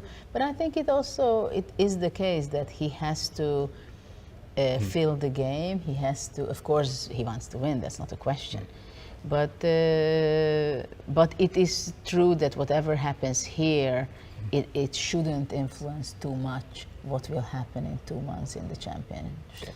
No, of course not. But let's say yesterday I asked Nepo, I said, okay, so how badly were you affected by this Armageddon loss against Magnus? And of course he said, no, not at all. I don't care, which of course is not true. Of course you care. Well, you fight with yourself possibly that how much you care, but I think you saw the smile on Magnus's face when he won. He was genuinely happy about it. Yeah, that's for sure. Not only that he was happy about it, but when I was asking him the choice he made, how he won the game, and he made sure that Nepo has no counter chance and any chance after some point. And obviously psychologically it's very important, but I think it has a much bigger impact for the winner than for the loser. Because the loser can brush it off and say, okay, well, it's about nothing. Yeah, because actually in the classical game it was a great battle, it was balanced, it was a draw. And let's be realistic, the Armageddon is only a sportive extra half point, right? Otherwise, they don't take it as seriously, and we all know that we shouldn't take it as seriously as well, because it's an entertaining part of the tournament. And of course, players want to collect extra half a point and etc. But still, for a chess player to play a classical game or an Armageddon, not even just a rapid game, but an Armageddon game, where you make decisions in order for black to save the game, that the draw makes a winner of you, it is just completely different. And of course, they give in everything, but it doesn't. But it doesn't matter so much. Well, and of course, he has also no choice to say. I mean, of course, he says, and his trainer and people around him has to say. And actually, he made a mistake and he lost that game, which he would never do in a classical game. But of course, as we know, in a World Championship title match, you have playoffs. Though I don't know, is it going to have playoff in the next World Championship? I'm not sure how it's. Probably yes. But this is also why it will be such an interesting match between Magnus. But there it also, that's what decides or may decide on the title. Yeah, but Nepo is also extremely good fast player, late and rapid. So this is something really different than, for example, with their match against Magnus against Sergei. It was very clear that Magnus is a much better rapid and blitz player, right? So he was definitely the favorite. In this match, it is not obvious at all, I think. No. And going back to the psychological part of it, of course Magnus was very happy, but Magnus was extremely happy for several reasons, I think, because he was doing so badly compared to himself in the first 3 rounds, that in round 4, he could recover completely in the best moment of the tournament. So this is also something essential for him. Well, on the other hand, I mean, you can shrug it off and say this is Armageddon, but that's, well, one of the most essential parts of this tournament. I mean, that's where the money is decided, largely, in the Armageddons. So it is important. I mean, it is important, but from sportive, professional point of view, for the players, the classical game is more important, and it's very easy to say why. I know, actually, it's not calculated on ratings. The Armageddons? No, the classical. in this tournament. It Yes, does. it is. does. Yeah. So it means, that those things count, right? But their, let's say, opinions, they differ. I mean, there are players who say, well, in fact, for me, rapid is much more important than classical or blitz. I mean, there are people who think that. I mean, the traditional view is, okay, the classical World Championship match, that's the great thing. And of course, I understand that he dismisses the Armageddon game as, well, okay, that's like Armageddon, you know. But at the same time, you might think, well, I'm not so sure. I think it always hurts, especially. It always hurts, but I think they have to take it on the seriousness as it is. Yeah. I mean, for him, he cannot take it so seriously if he's losing against Magnus. Sure. Obviously, if he would have won, it would be same for him as for Magnus, that it was such a satisfying feeling that this way, that way, whatever, I won, right? So well, there's a very small time, thing. You might say that it was remarkable that Magnus was so happy, because another player might say, well, of course I'm happy, but you know, it's Armageddon. He took it. Of course. Yeah. Of course, because it was a very difficult sculpt for him to collect this, right? And of course, everybody was hyping it up also here locally. I mean, the whole hotel was in TV2 studio. It was like very hot, and more people were visiting here, and more photographers, of course, when they were just coming into the playing hall. I remember when it was with Kasparov a long time ago, when he was still in competition, that of course when he showed up there was only a few minutes to make pictures. And it was something like similar to watch from here, from distance. I was just seeing so many flash. So they made the players in kind of a different mindset and situation. It's round 4, but actually it's the most important round. Yeah. Well, it's great. You know, it is a story that is building and that will continue to build till November. We have moves. Yep. In the Rapport game, Rapport just took knight d5. So now Nepo is on turn of thinking, and then some things really happened between Sergei and Magnus, because in this position where after bishop d8 castles, knight e7, white decided to go bishop g5.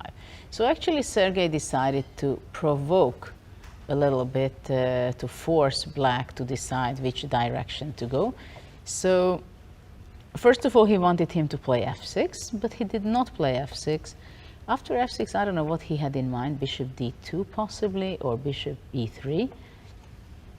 But one thing is for sure, that after black goes f6, already after that, already to take this pawn with the knight, it is much more dangerous because of your king on the a2, g8 diagonal. So black did not play f6, but played bishop a5, queen moved back to b3, and immediately knight f5. So this is why I was saying that it's easier to play it with black, because let's say here there is no other move. Knight f5, obviously black wants to control the d4 square and get activity. And this is why white went knight e2 to control the d4 square. So this is something that there is a battle about on d4 square. So if white can hold it, then it's okay, but it's a little passive on e2, his knight. At the same time, the knight on f5 is always ready to jump immediately when the knight is somehow taken away or pushed away from there. Bishop b6. Also, maybe black just considers that, you see, the bishop from e3 left. So now there are new ideas for black, because the bishop on b6, we were talking about this, that simply if the bishop is moving away from e3, it means that the black bishop can control and stand on b6, which can be extremely powerful and disturbing for white. So black has several ideas, I think. For example, one that he may even exchange the knights. But there are other things also. For example, I would think also black can play b5 and trying to make space for his bishop. eliminating the e2 knight in order to occupy the d4 square with the bishop or with the knight, but it can be unpleasant because the g5 knight, g5 bishop I don't like for white. I just think that it's misplaced over there. So this is something I don't like from white side. But where would you like to have it? On e3, where it was. That was the place I wanted it to have. But of course, there anyway, knight f5 was coming. So I'm not sure if it was possible to keep it there. But this is why it's important for black. For example, black can also have an idea to play bishop c5 simply, and then pushing b4, and black has great compensation on the a5. So to play b4, bishop b5. So let's see. For example, it would be logical to play in some ways to go bishop g4, but I think after that black would go knight d4, takes, and bishop g4. But maybe I'm wrong because of knight c6. Knight c6. So what about bishop g4?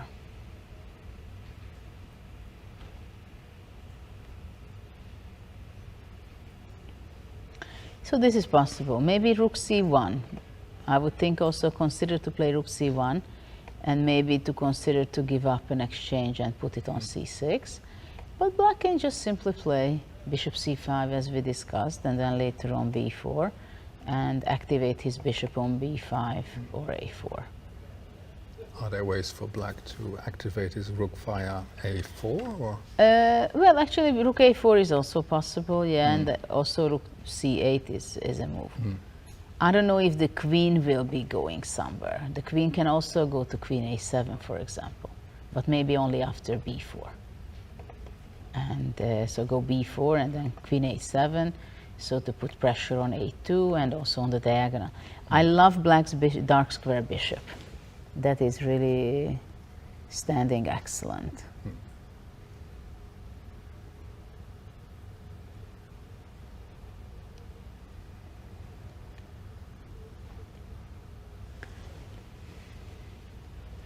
Well, bishop can go back to f3, for example. What would your assessment be? Like it's equalish, but black is having all the fun, or? No, I think black has compensation. Full compensation, probably. No fun yet? No real fun? Or? Well, still black needs to build up some more things. I may consider with white to go bishop f3 and bishop e4. This is something to consider, for example, and then bring somehow the queen from b3 to f3. Somehow I have the feeling that right now both of the bishops are pretty misplaced for white, so he has to be taken care of.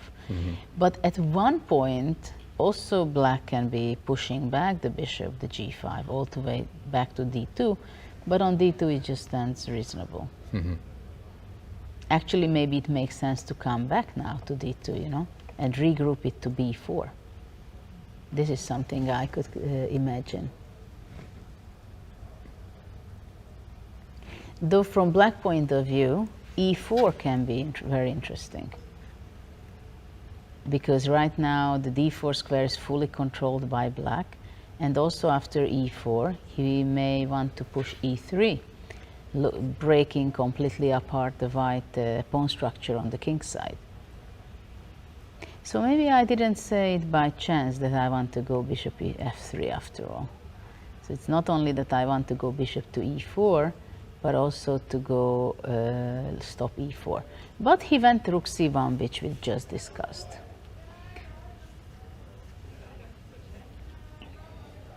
So now I'm curious how Magnus will be reacting. Will he be going bishop c5? Though I don't like rook c1, I think. I think white should have brought his bishop back. I mean, even what about e4 now?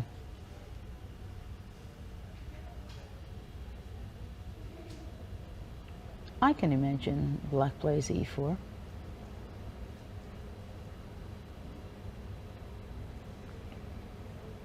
So I'm curious. Sergei is thinking a lot. he went down already to 105. So he spent 55 minutes. But not surprisingly, because it's incredibly complicated, this game. Yes, this is what I told you, that Magnus, I think he wanted to play some extremely complicated matters. Yeah. Because this is where, in this labyrinth, where Sergei can go wrong. Yeah. Because this is really, it's not like Sergei's, many times you see him, for example, when he played with Ali Reza, he was playing with the black pieces. It was just a little bit worse, but he was hanging on all the way. Yeah. And then it was a draw.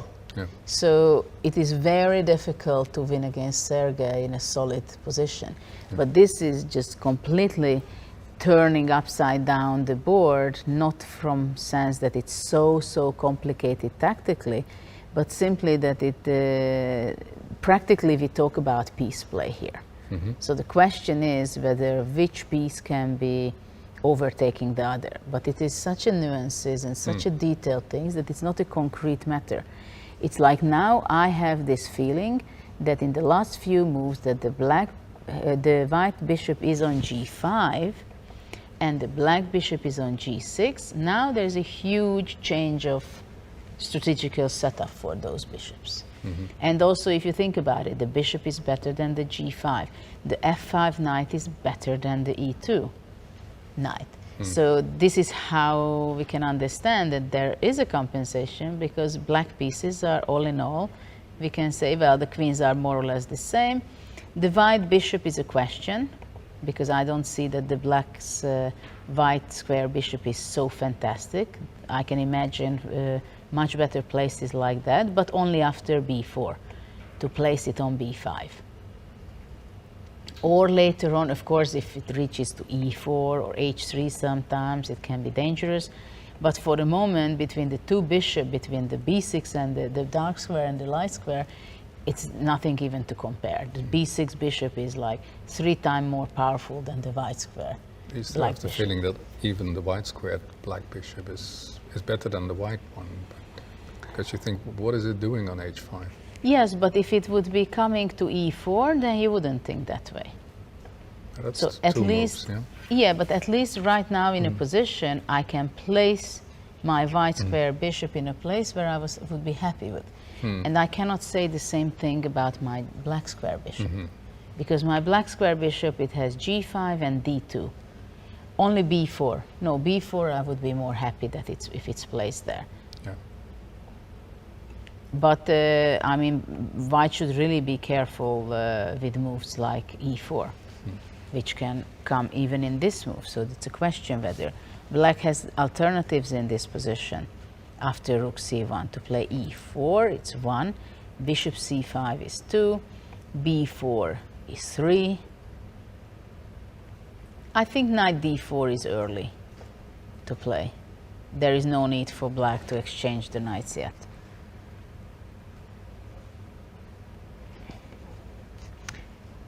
And also rook a4. Rook a4 is also something to consider, of course. We were discussing and talking about this move. And for having several ideas. One of the ideas is to go queen a7 immediately or after b4.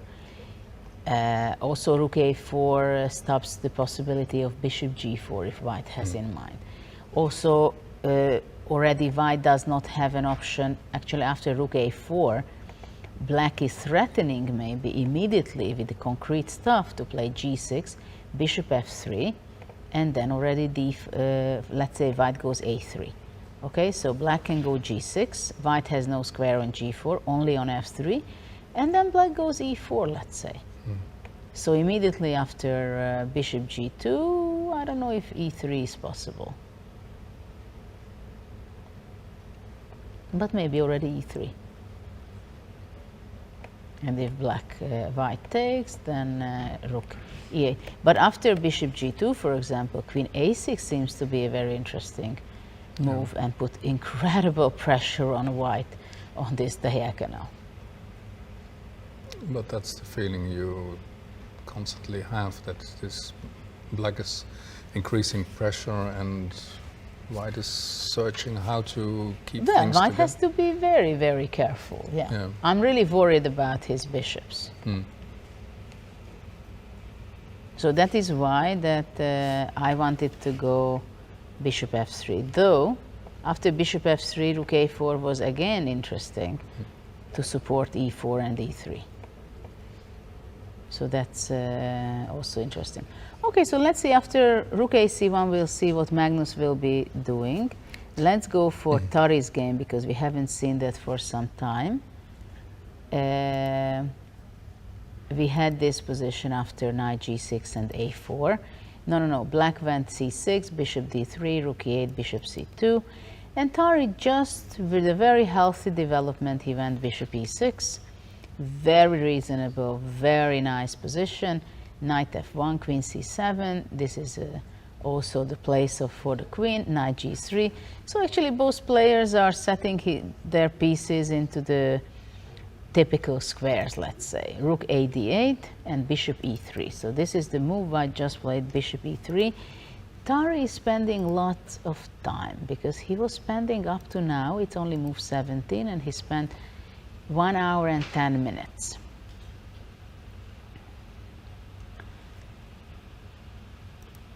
Let's see what he wants to do. For the moment, I think there is no real threat from either side. Well, I don't know if black goes queen b8, for example, to protect his bishop, or I don't know if d5 is possible. If d takes e, I don't know, it's getting really complicated after d takes e4.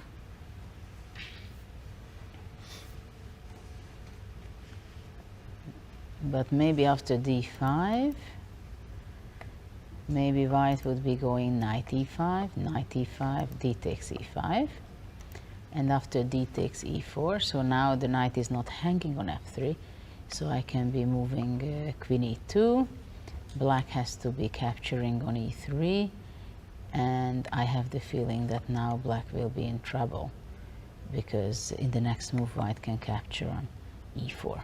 So probably d5 is not possible to knight e5.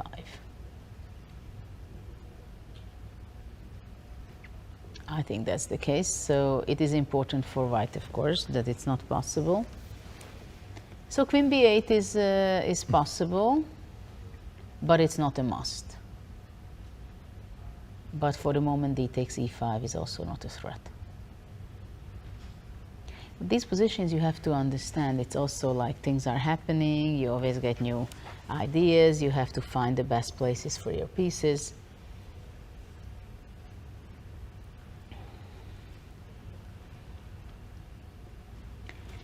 And then we have a third game between Nepomniachtchi and Rapport. And after bishop g3, Rapport found, I think, a nice plan by playing rook e7. It has several ideas. I like rook e7 a lot, because first of all, it goes out from all kinds of knight c7 patterns, so this way black knight can be moving away as well, maybe in the next move. But it's not only that, but I think he's preparing to make a battery on the d line, to have the rook on d7, and to have control of the d5, which is a very nice move. I really like this move. Because, okay, so let's say White goes c4, black would be going, I think, simply knight f6 and trying to occupy the e4 square. Or, because I believe, I don't know if knight b4 is possible, because after bishop d6, rook d7 would be still okay because of the pin, and the queen sacrifice would be not enough, probably. But after takes bishop d6, this would be already a problem. So because of this, knight b4 I think is not possible. So after c4, knight f6 is possible, knight b6 is possible.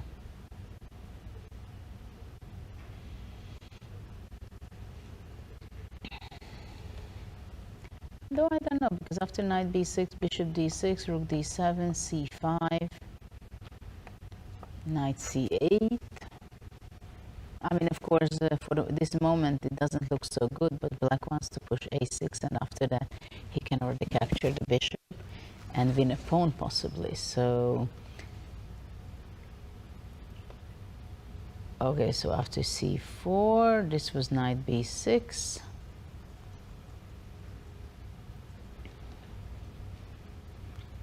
Yeah, if white takes, well, white can even play knight a7, but I think after knight a7, black would go bishop d3, intermediate move.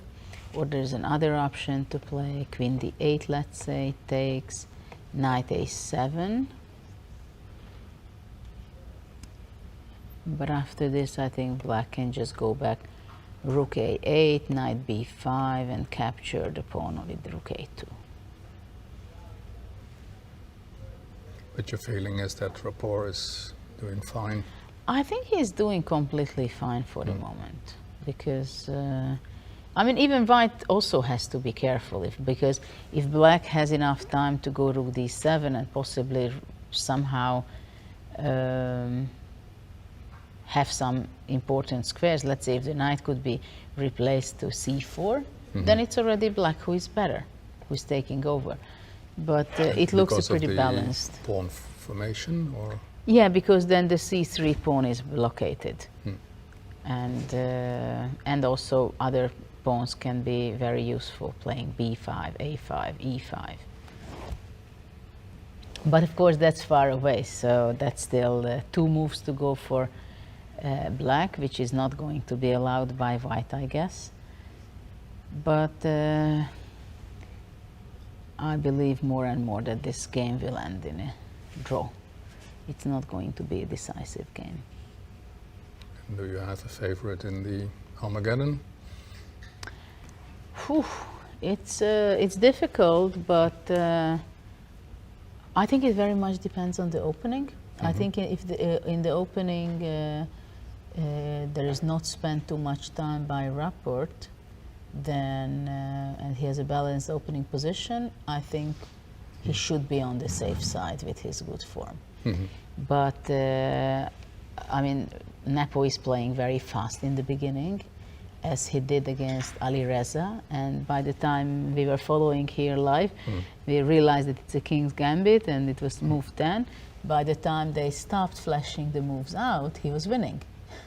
Yeah, because Ali Reza had already slipped up.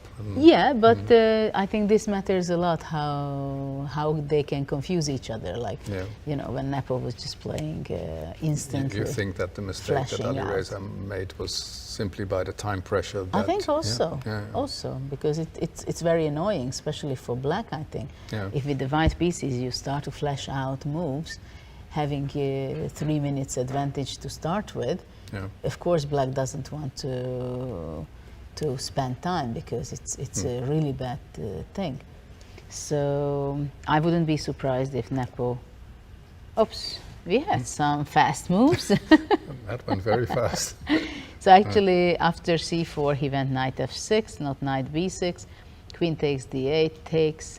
White captured on a7, rook a8, knight b5. So let's see what Nepomniachtchi has in mind, but I believe I don't see anything against rook a2, so I would be very surprised if there would be other move made by Rapport than rook a2. Yeah, you mean it feels more like a peace proposal, or? And it's on the board. Yeah.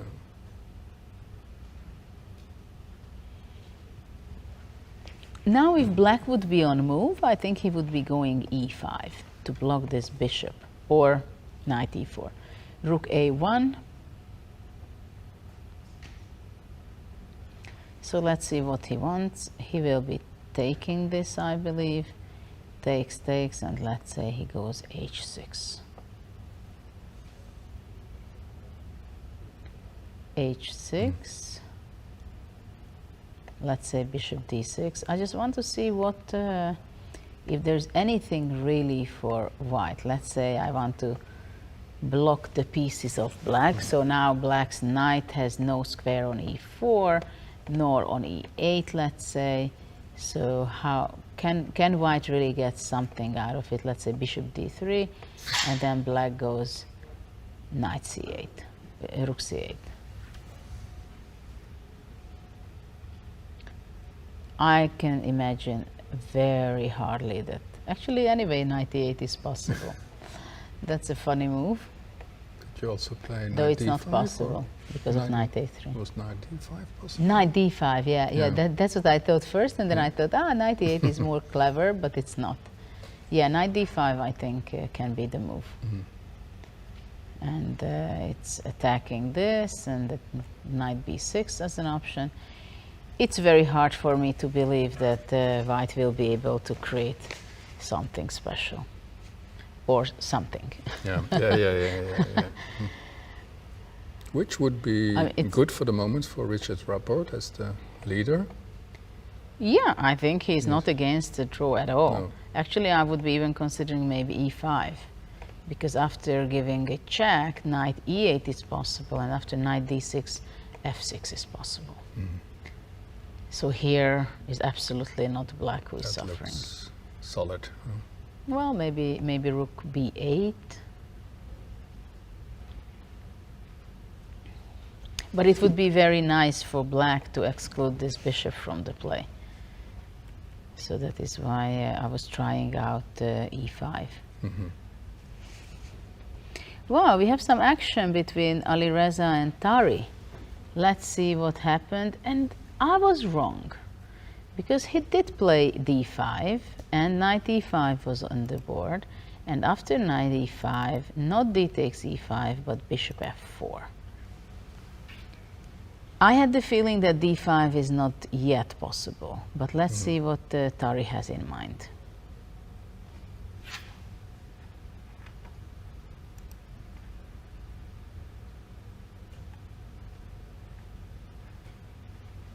Actually, it doesn't look good for black for the moment. And indeed, Magnus has played rook a4, increasing the pressure. So yeah, it seems like, well, I see the energy in Magnus. he must be happy with I mean, this. from move to move, takes away squares. Look at that, right? If we go back there, in the last few moves, when we see this position after queen b3, you see that he goes knight f5, he takes away the square from e3 and controls the d4. After knight e2, he goes bishop b6, he takes over important squares, the diagonal, right? After rook c1, he plays rook a4, he goes rook a4, so he controls some of the most important squares, g4, and e4 is also very important to control. So he's getting he's been collecting some really good some squares. air from Sergei.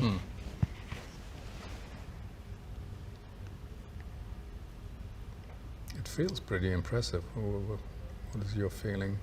No, I like it for black now. It's I'm telling you that I was not happy that the e3 bishop left its place. And of course, in these kind of positions, it's also tricky that when does the alarm goes on in your head that I shouldn't play for a win, or I should look for a simplification to go into an end game to draw, or I should be ready to go even in a worse end game to go, because that's the way out of it. Do you feel that he had any choices? I mean, I don't know. I did not like so much bishop g5 here, and you always have a choice. I mean, at this point, it was not the case that he didn't have choice yet. I mean, in this position, I didn't like my bishop on h5, so I would have moved my bishop from h5 somehow, but after this, I just simply like black's position, because white has no squares for his bishops. So these two squares is very important. Yeah, this is not what you want. And it's not only that after rook a4, for example, if white goes a3, I can even imagine myself playing f6. And white goes back, I wouldn't be surprised if knight h4 is an opportunity for black. takes back with the rook. Maybe I'm getting over optimistic. But for example, after bishop f3, rook h3 might be a quite annoying move. White can go rook c3. So maybe it's over optimistic, but I'm not sure. But time to time, this can also be an issue. Yeah, if there's a way to get the queen there quickly. But okay, here for example, to go e4, and already threatening with no, well, e3 is there. Okay, well, let's see what Sergei will be up to in this position. I mean, knight c3, for example, something to consider maybe, but after that, sorry, knight g3 maybe. I don't know if this is possible. I think knight g3 is still not possible, but knight d4 is, and then white is pushed back. No, I believe after knight c3, black should be playing rook c4. I think black goes simply rook c4. Preparing knight d4 and then sometimes even c4. Yeah, of course, black can also prepare a move like rook c8. In fact, it further improves the rook, doesn't it? I mean, in this position, maybe I would be ready to give up the bishop and then move back with the queen, and then if you take, just take it back, you know. And I would just give up my bishop to a little bit simplify. Too many active pieces for black. Is there a way to get the queen to the king side quickly, the black queen? I mean, well, not yet, I think. But I think if you can activate your bishop, and later on you can think of something like queen c5 and queen f5. Because there is this feeling that black can suddenly whip up a quick attack. Well, not so easy. Not so easy. Too optimistic for the moment. Yeah, maybe it's optimistic. So knight c3, rook c4.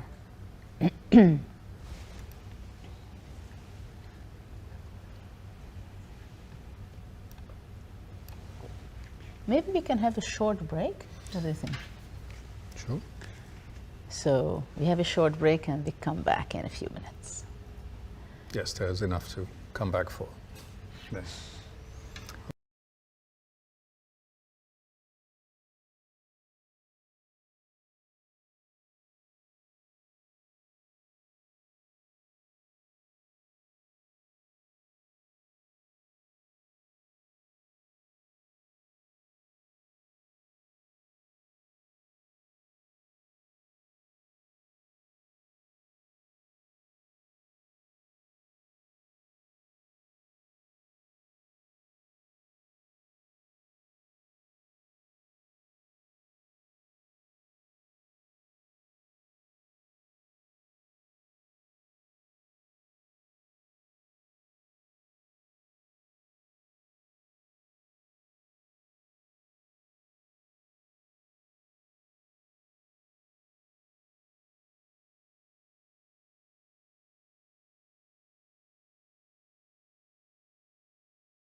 Welcome back to Stavanger, welcome back to Norway Chess, where we are following round 5.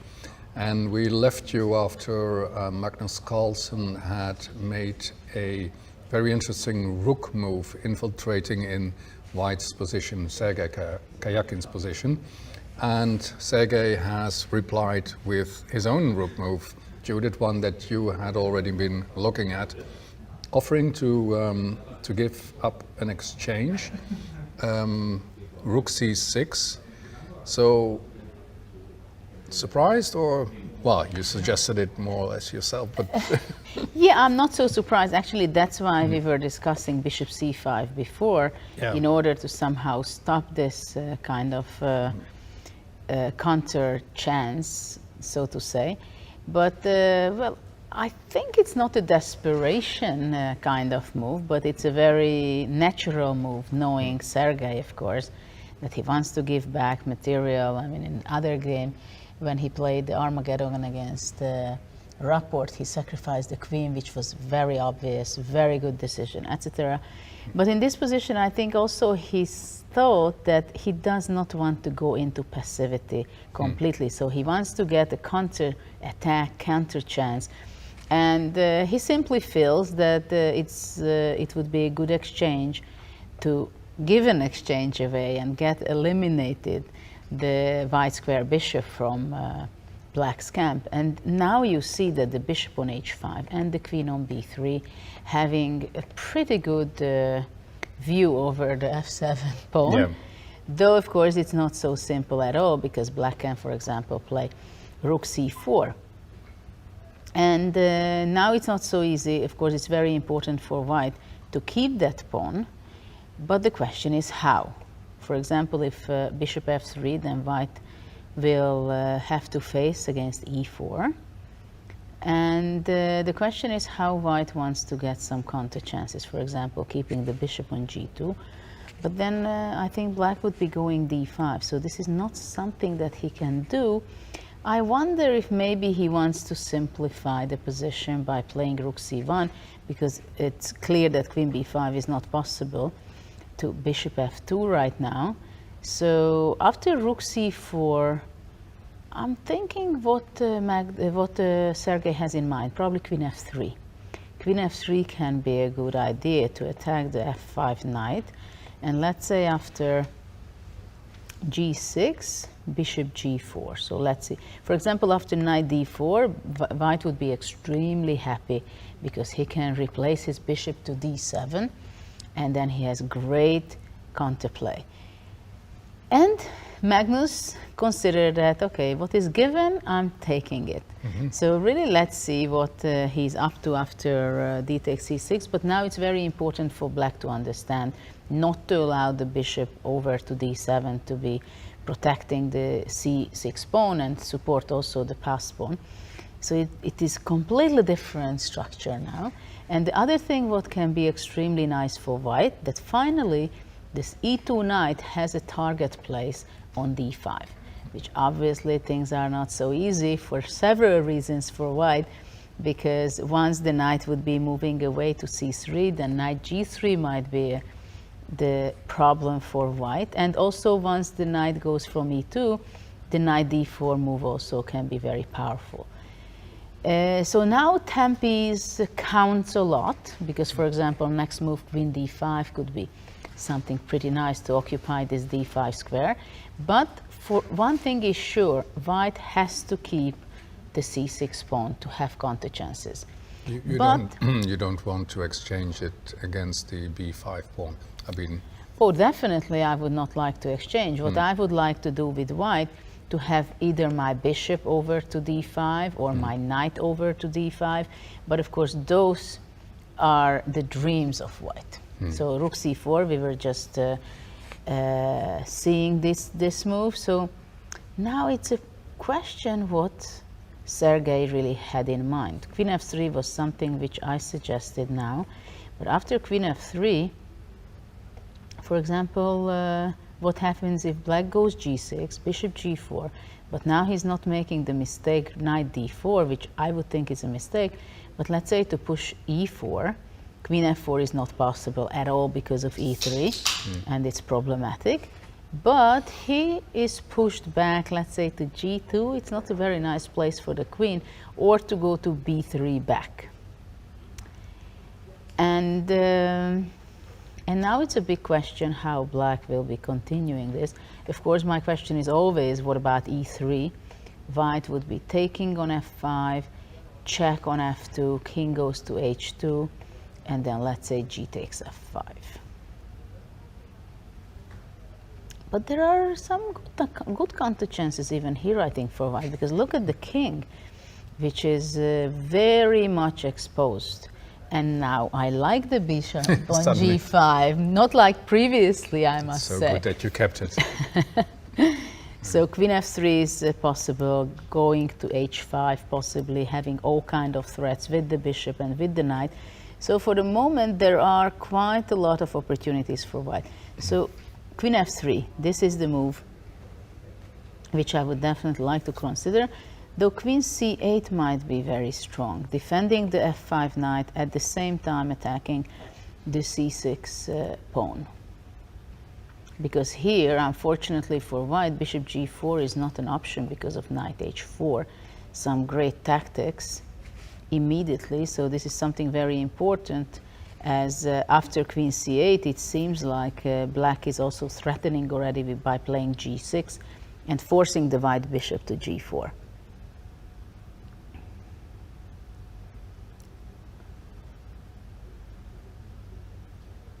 Though it's kind of interesting that Sergei sacrificed an exchange, which was accepted by Magnus, and rook c4 was the most natural move to me. So I hope for Sergei that he's not going to be thinking so much, that he's not sure of himself what to do and what is the continuation for him. Or he's simply double-checking. Though I'm not sure rook c6 was a good move. I mean, it might be really a panicking move.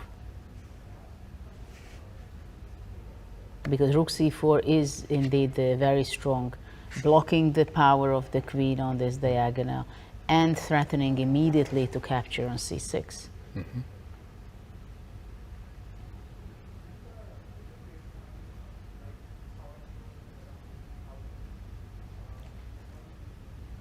What about a4?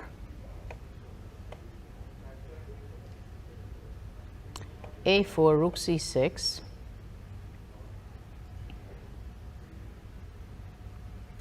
A takes b5, let's say rook c5.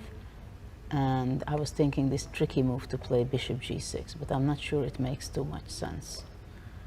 The only thing is, what I was thinking, that if black would be going knight d4 takes, then white can go bishop e7, gaining back some material. So this will be not possible, and after bishop g6, probably queen c8 is the move. But after queen c8, it's possible to take and bishop e3. But why didn't you take with the queen on b5 to keep the pawns connected? Is that... Well, it's possible. I just had this idea in mind, playing bishop g6.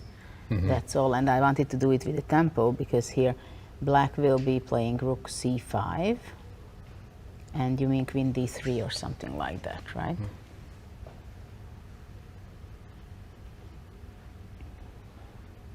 Yeah, maybe. Yeah, because if this bishop g6 doesn't bring you something really good, then... Yeah, yeah, it is an option.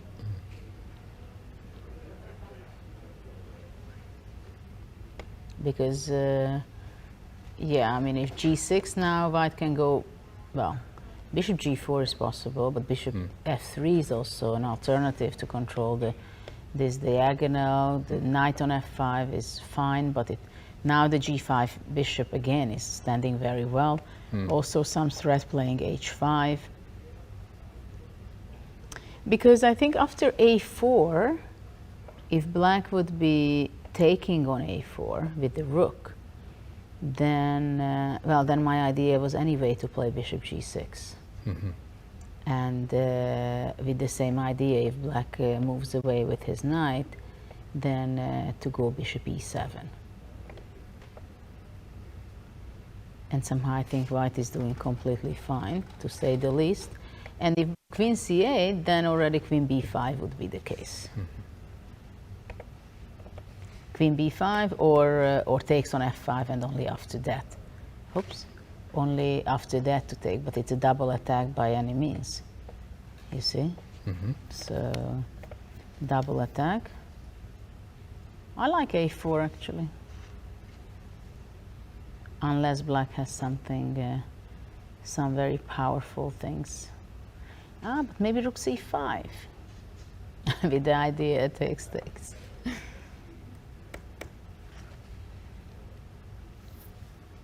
Though after rook c5, rook c5 looks kind of a strange move, because what about bishop g4 attacking the knight on f5?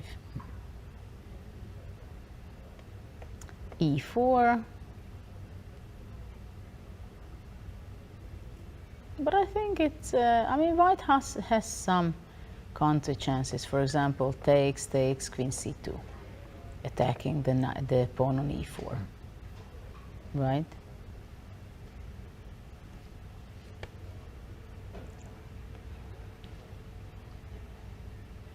Well, the computer also likes a4, but also queen d3.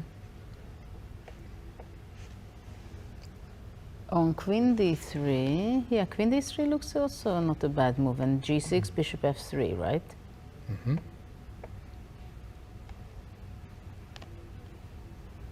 White gives queen c8.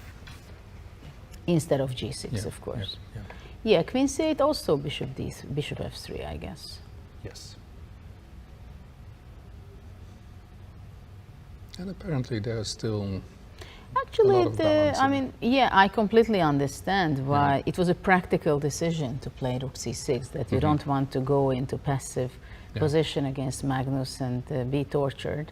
You want activity, and this you will find in many occasions with the top players. And I'm always telling to weaker players and amateurs that look at the games of the top players, and you can trust me, out of 10 occasions when they can go to passive defense or looking for counterplay, sacrifice material in order to get activity, it's at least 8-2. That they will sacrifice something in order to get activity. And very rarely they go on passive, mostly when they have some material up, and they say, okay, now I defend myself and save and save the pawn, extra pawn or extra piece or whatever.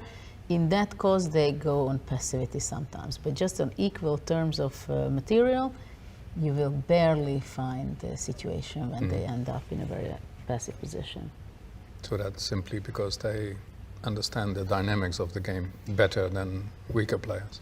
Yeah, they are, but it's not only that they simply feel bad about it.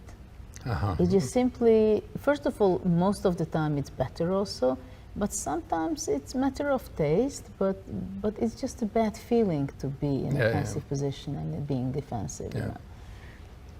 Unless you can really calculate it and say, okay, I'm going to do this for 8 moves and then I break free. That's another story. Let's go to the other games until Sergei makes his decision, though he's going down in time pretty much because he's behind more than 15 minutes on the clock. Let's see what's happening with Nepomniachtchi and Rapport. Because in this position, we stopped when it was rook a1, and in this position, Rapport played h6, simply gave some air for the king on h7. White played f3, very logical idea to play e4 and block the g6 bishop. And of course, black was not allowing it, that white plays e4 when his bishop on g6, and got out of there and played bishop d3 with a tempo, attacking the c4 pawn. And after knight d6, he played rook c7, forcing really that I want to take your pawn. White went e4, and now he went simply knight h5. So he wants to chase the bishop from g3.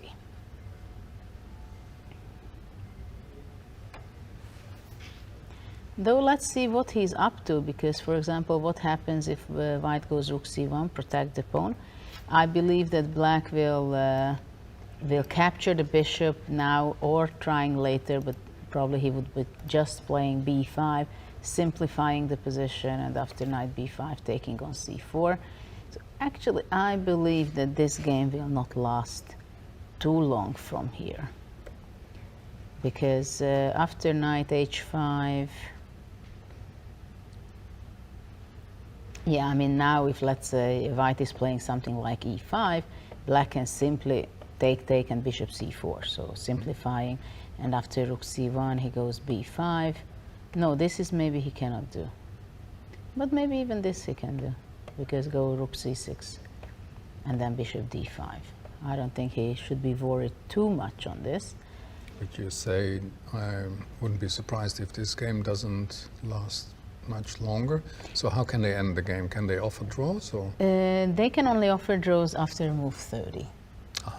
After move 30, this is move 27, and of course the bishop was taken away So from some g3. patience required, but not a lot. So let's see what happens if black wants to simplify immediately and play bishop c4. After that, I think rook c1, b5, knight takes b5. Black has to move away to c6, the only move, because after rook b7, knight d6 would cost a piece for black, so rook c6 would be the only move. And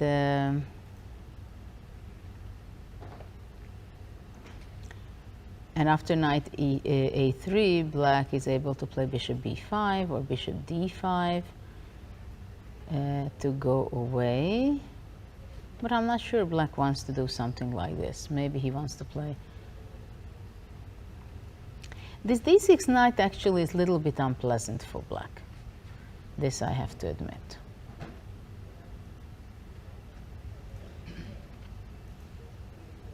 And the d3 bishop can get in trouble if black is not paying attention. For example, the king can come fast.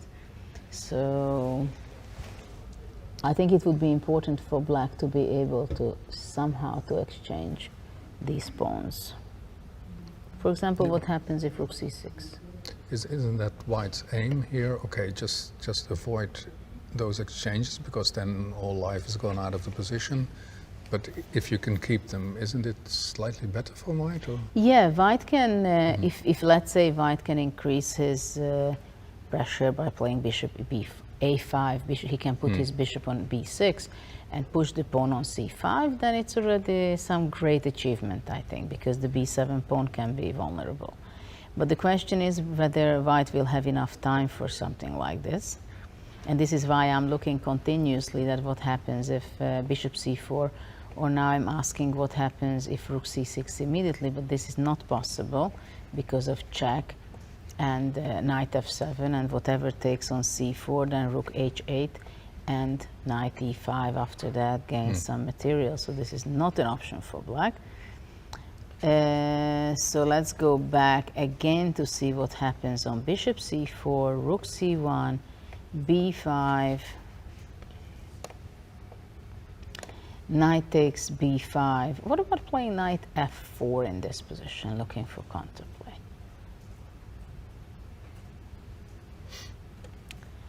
Though it's not easy because, but after rook c2, for example, maybe black has rook b7, knight d6, and then already rook b1. And if rook c4, then maybe even a, well, simply probably rook e1, king f2, rook e2, and I think it should lead to somehow drawish, somehow rook d2, for example. And if white gives check, then goes out, knight f7, knight g2, so everybody starts picking up pawns. So, but of course this has to be calculated very accurately, because if after knight f4 there is some problem arises, then it can cost you a full piece. Yeah. But it's good for black so far that king f2 is not possible due to knight d3. And so it seems like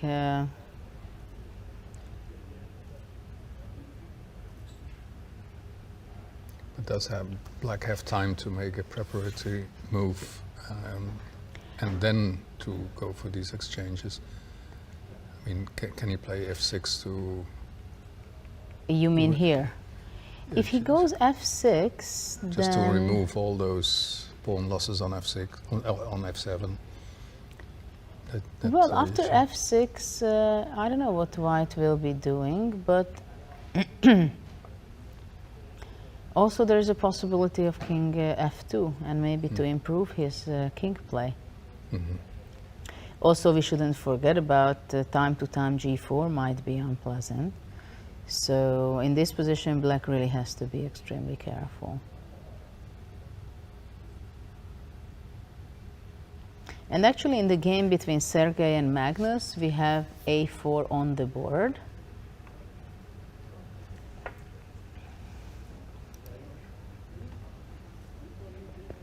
So I'm very curious how Magnus will be reacting in this position. And then we have another game which is starts to be very sharp, and we left it at knight e5, bishop f4, where Tari was playing knight f6 to d7. He has actually a significant time disadvantage because there is a 20-minute ahead Alireza, so he has to be fast and speed up a little bit. E takes d5, bishop takes d5, d takes e5, knight e5. So this, after knight e5, it is not very nice, this pin which the f4 bishop is causing. At the same time, it's not so easy to get rid of, to make unpleasant things for black, I guess. Though I'm watching now what happens if queen h5 would be the move, because white played queen e2.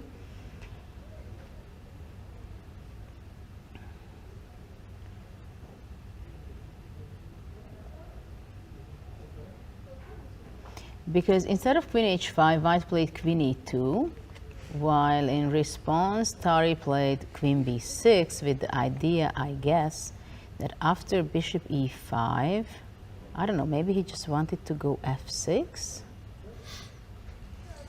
Because he also has some counterattack here over the f2 square. But interestingly enough, white did not capture on e5. Ah, sorry. Oh, no, after bishop e5, rook e5. And I just forgot for a second that there is a checkmate on g2. I just thought that the bishop is hanging. So bishop e5 is not possible, absolutely. He went bishop e3, queen c7, and I think they made a repetition of moves by now, or not yet. Do you think that queen h5 also fails to some tactic, or? I mean, No, probably it was the same. Probably it was the same, simply after queen h5, maybe. Though I'm not sure, because after queen b6, then bishop e3 would have.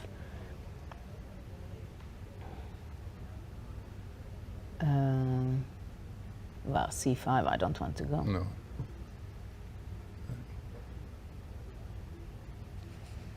I'm not sure. After queen h5.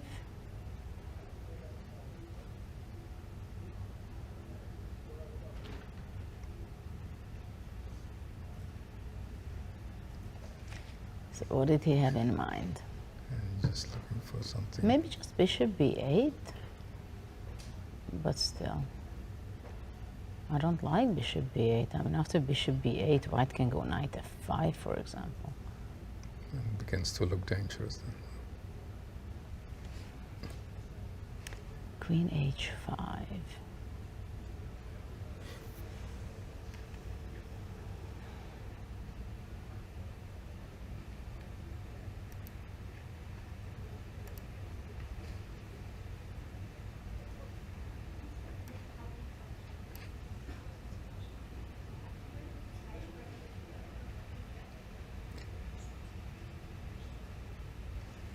Yeah, it is. I thought there might be something around f2, and there is. You can take now on f2. Bishop f2 and queen b6, right? And after bishop e3, just takes here. Okay, so.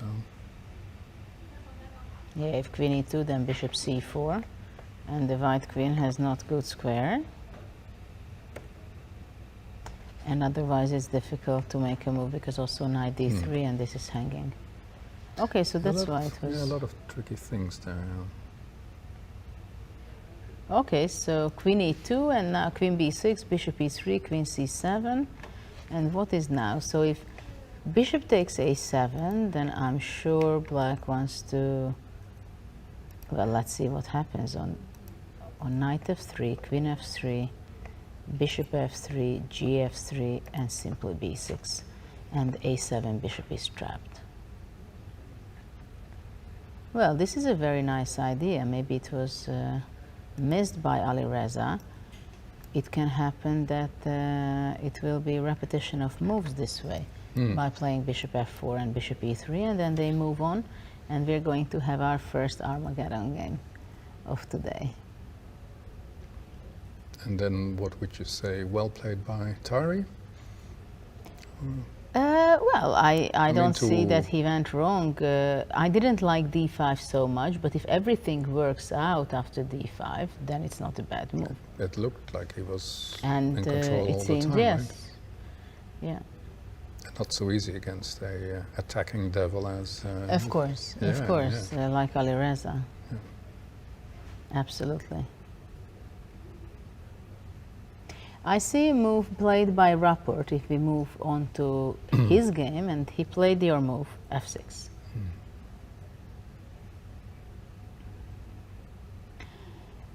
I think I can imagine, hard to imagine that Rapport can get in big trouble here.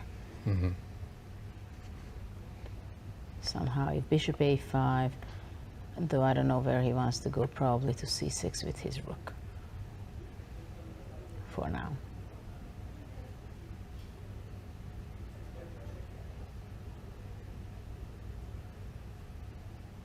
Yeah.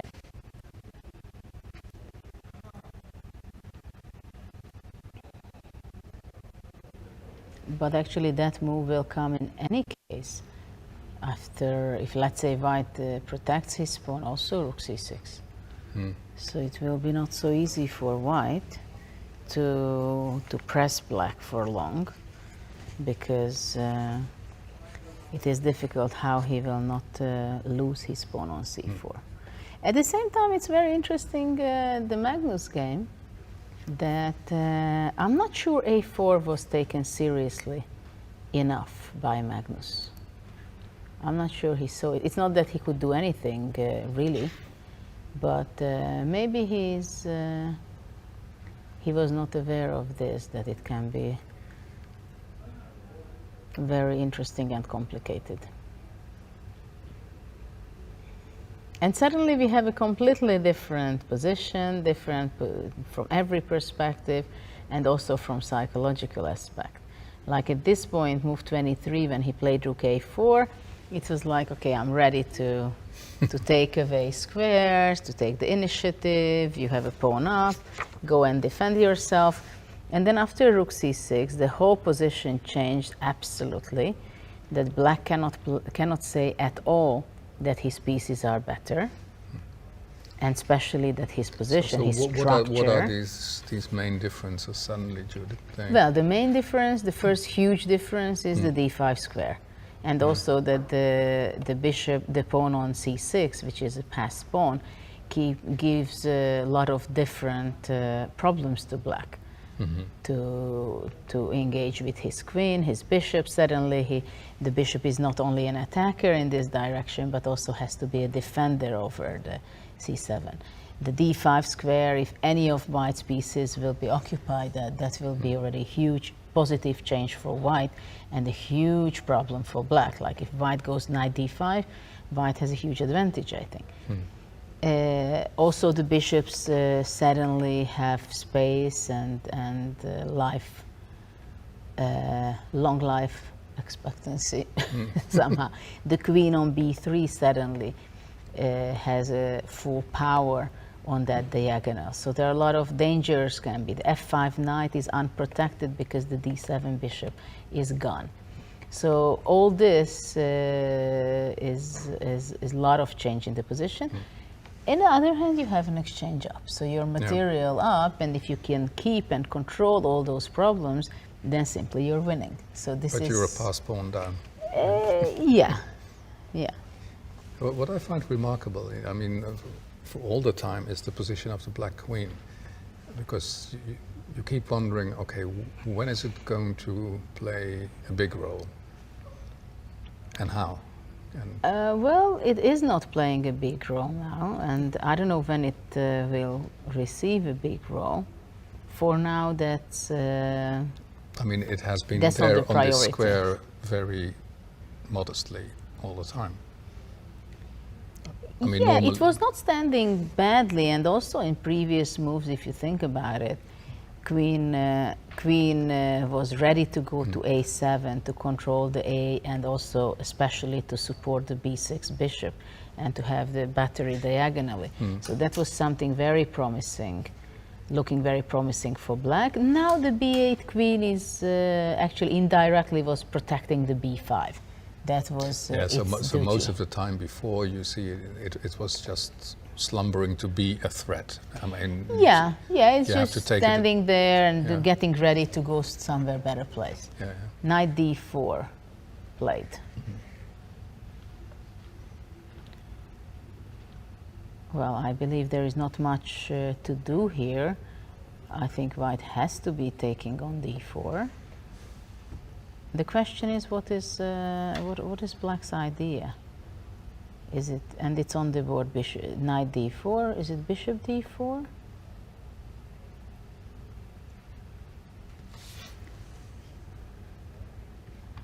And bishop d4.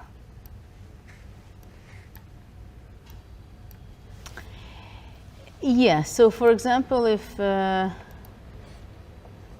it's a question, what happens if queen b5, let's say? So will black just take on b5, take, and rook b8?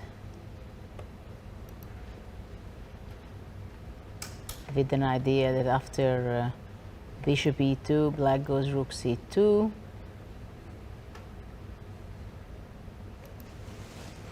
I don't know. Well, this is interesting. I mean, I was looking at the engine, and Judit, and the engine doesn't like knight d4. And the knight d4 with black. Yeah, thinks that black should take on a4 with rook. Yeah, it was a deflection. White sacrificed the pawn in order to force the rook move away. But this is a typical computer thing that, of course, calculates and says, okay, you gave it, I don't care. But of course, on the other hand, it's not nice to have. I'm surprised at knight d4 myself, but it doesn't mean that it does not have a point. But I also wonder whether here, well, after a takes b5, rook c6. Okay, so a b5 is not going to be the move. So white does really have to play either queen b5, but I would also consider maybe to play bishop e3, bishop f3. But there must be something there. Because so to regroup, but maybe you can go e4.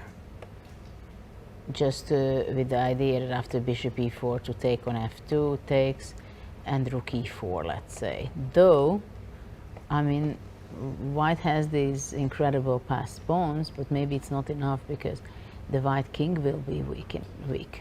I'm not sure.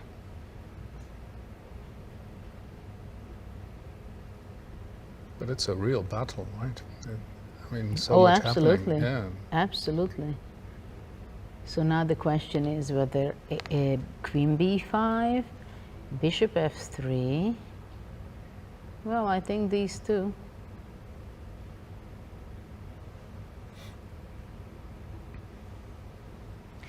Another move is interesting. What about bishop e7? And my idea is that after rook e8, I go a takes b5, and already if you move with your rook, then the f7 is a target. So in this position, black should be able to play d5 or something. But it's getting very dangerous also for black, I believe. Because I can go maybe bishop a3, and already if rook c6, then queen d5. Rook goes e6. And if queen d7, oops, if queen d7, then already g6 or rook f6. But okay, white can go bishop g4, rook f6, bishop d7. I mean, look, now I have a completely different kind of bishop pair, right? Than it was. These are those bishops that were Then on it g5 was, yeah, on and g5 and h5. They are not the same. ab5. Ah, but after ab5, rook c6, bishop e7. Oops, something is very, very, very strange and wrong things are happening for black, I think.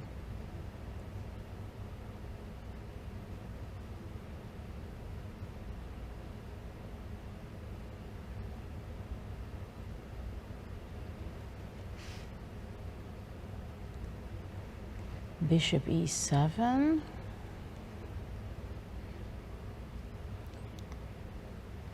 But hold on, after bishop e7, what about, can I go bishop f2? Probably not.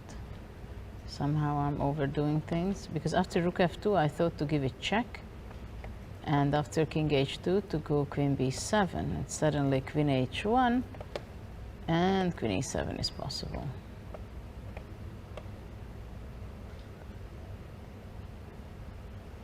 Ah, but this is, no, I'm exaggerating things, I'm sorry. This is not good for black. No, it just starts to get very scary for black. It's a completely different game suddenly. Yeah, after rook c6, it's like you started a new game. Yeah.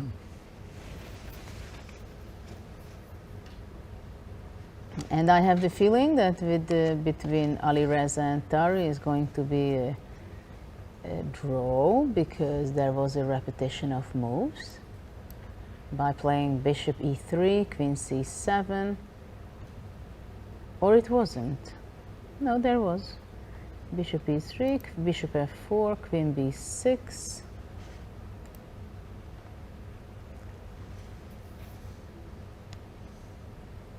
But I have doubts that white will want to play on, because after that he would be.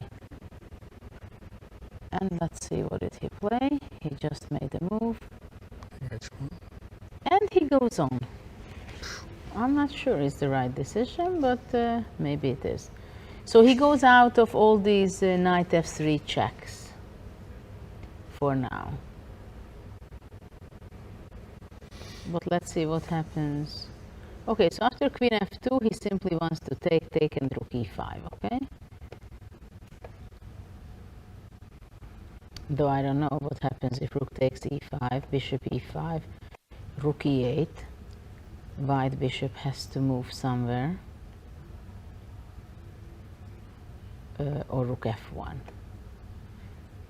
Right, rook f1 is possible. Okay, so this is not possible from black side to take on g2.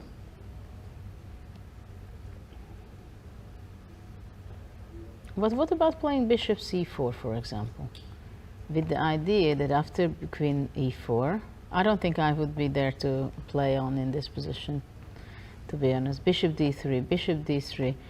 I would go knight d3, queen e8, check, takes, king h7. Look at this. b2 is hanging, f2 is hanging, f4 is hanging. So if white goes bishop e3, then simply queen b2. And I don't think white will be very happy. It's amazing. I mean, he's probably one of few grandmasters who would play on. Well, but he always wants to. Yeah. Yeah, he always wants to win and provoking things, right? But I think here simply black is better. So let's see if after bishop e4 he has anything else.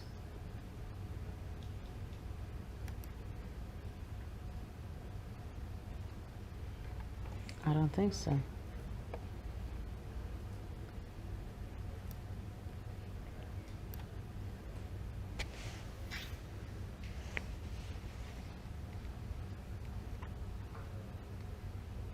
I don't think king h1 is a good move. Simply. I think it's taking too much risk. Yeah.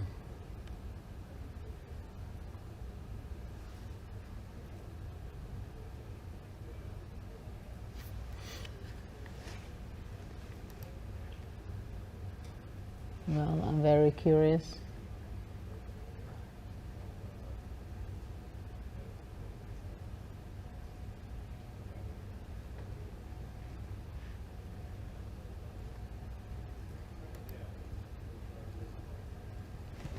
But I don't even understand if let's say if bishop e5, does bishop e5 really threatening? If I cannot go, yeah, rook e5 takes bishop g2 because of king h2. I think this is the case.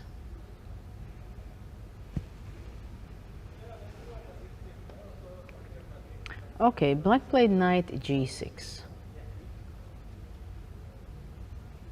Also pretty interesting move. I guess white wants to take, and king h7. And on bishop e3, again, he just goes queen b2.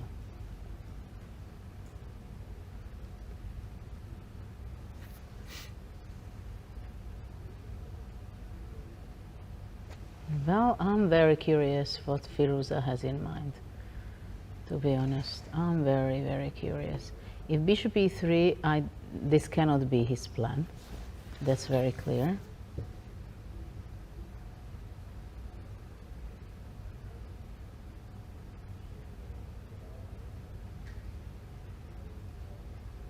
I mean, after bishop e3, queen b2 is also possible to start with.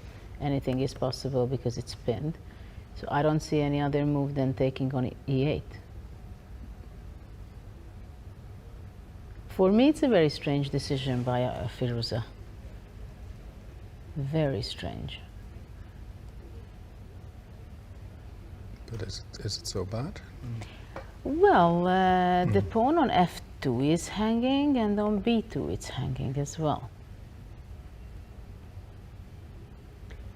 And black has an amazing bishop on d5, which actually threatens to take immediately on g2.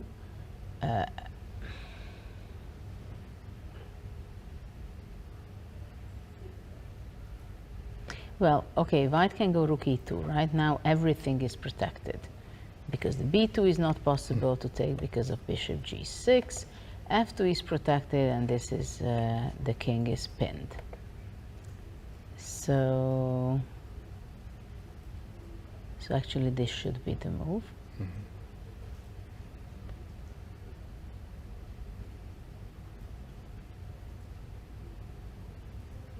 Yeah, this should be a move, and if bishop c4, then white goes rook d2.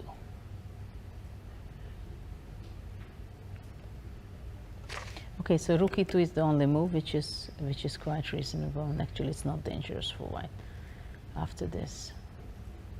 That should be okay for white as well.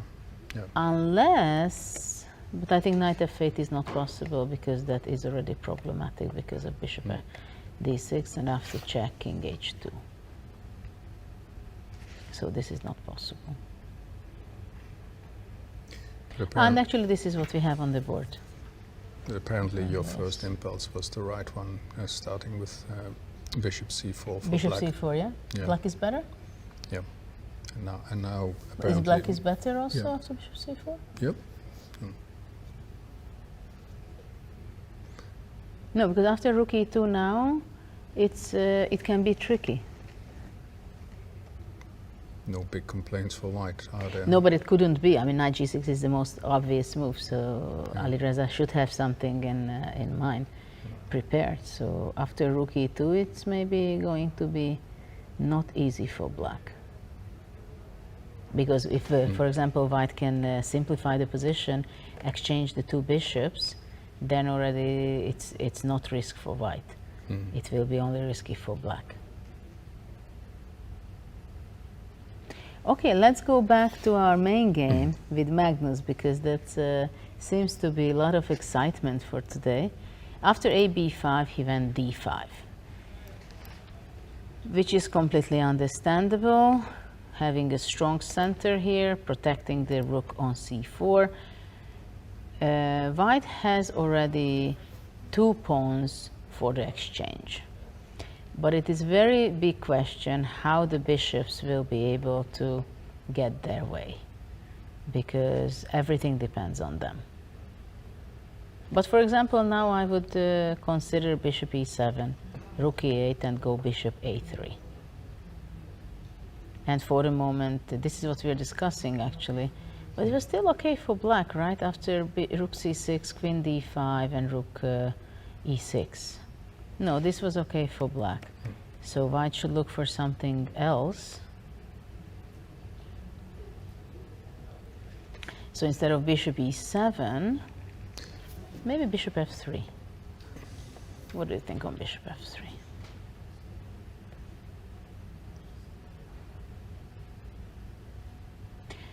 Of course, even here, I don't know, if rook c6, bishop d5 goes rook c5, I think bishop e7. But I guess you just want to do anything to keep those pawns, right? Well, but it's not so easy to keep those pawns. You mean queen d6? No, for white too.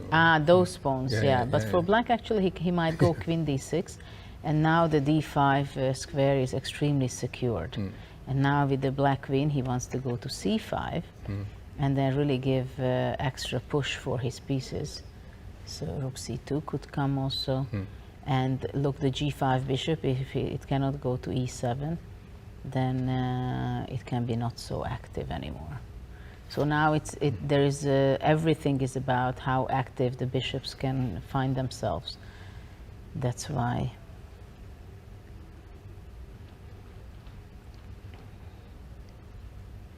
No, here I took a peek at the engine, and it has a very interesting move, rook c1.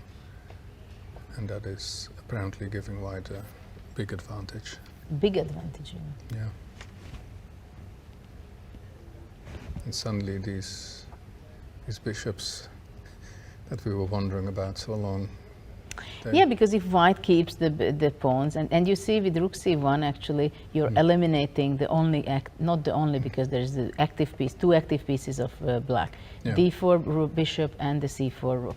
So if the rook is eliminated, then the question is how black can first of all defend on d5.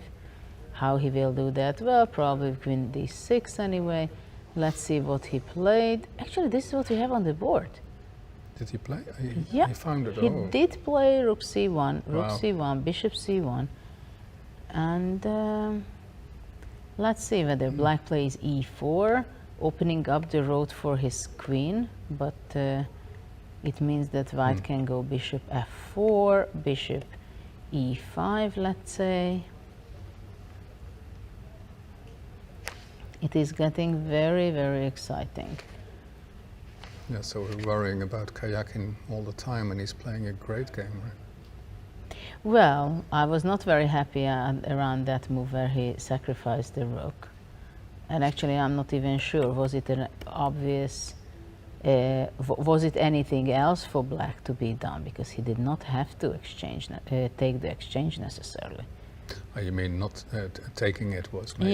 Yeah, I think that could be an alternative, not to take it. But okay, and instead of knight d4, he might do something else also. Oh yeah, but somehow that was rook a4. Yes, yeah. So now it changed again completely. Now the big debate is whether white can keep his pawns on the connected passed pawns, and how he will be able to regroup this bishop from h5. Black goes queen b6. But still, let's say playing the game is how you deal with the problems that are there, and if you find more right solutions than your opponent, then you're playing a great game. Yeah, yeah. I mean, we always have this feeling that if at some point the engine suggests something great, then you're entitled to that. But you're only entitled to that if you find it. Yes. So I don't know whether he wants to take, let's say, king g2, and let's say black goes bishop g1, making space for the queen on f2.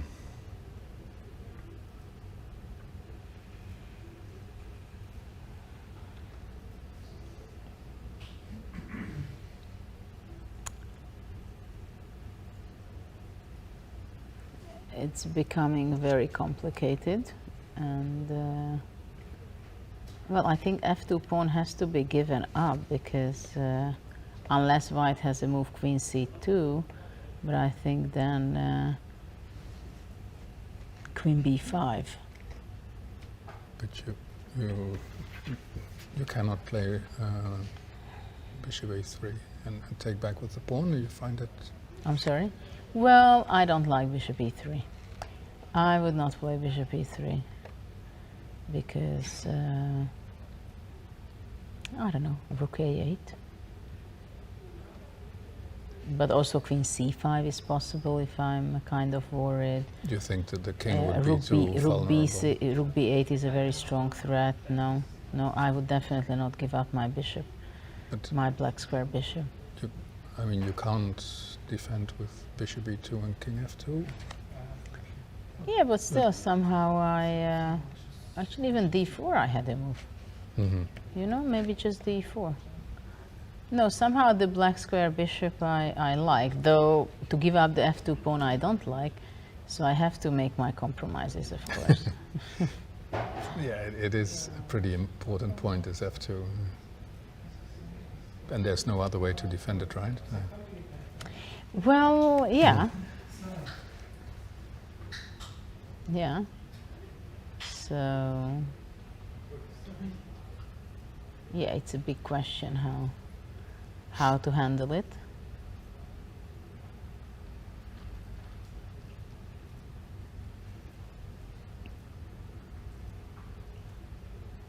So it seems like now everything stopped for a little bit in the games, because actually in rapport game, if we go there for a minute, there was not much that happened.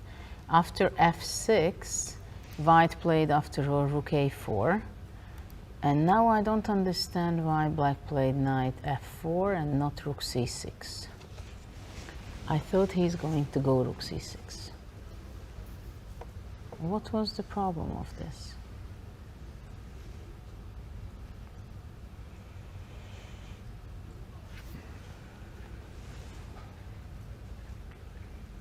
This is a big question to me.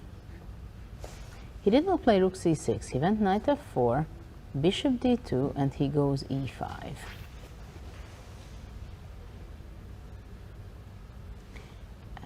I would wonder who is playing for a win in this position.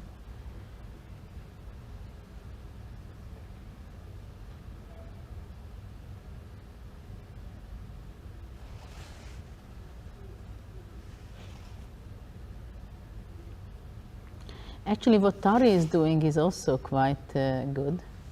Rook b4. No, rook b4. Hold on. Rook b4. Will that eliminate the pawns? Is it about time to play rook c6? You also say so? Yeah.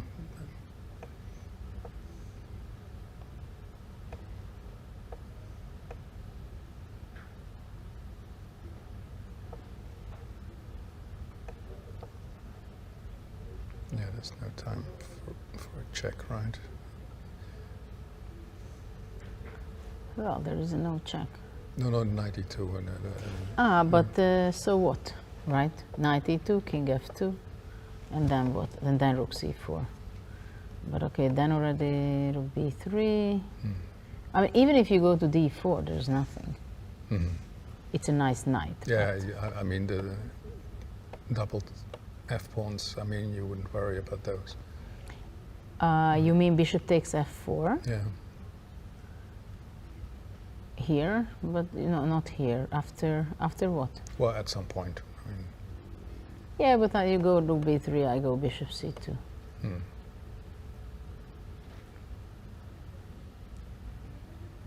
And even if you would take it, I don't think it's a big deal. Unless you can go knight d6, rook on a7, and knight on f5, but you don't have so much time. I mean, right now, of course, white does not threat with anything. So black could go knight e6 here. Black has an option like this. And then rook c6. So I'm curious what Rapport will decide, to move away with his knight or to go rook c6 immediately. Probably he will be going away. And then some things are happening with the Tari game, which I don't really like from black's side. Because after rook e2, he went back king g8, which was very logical. But after bishop e3, he went c5.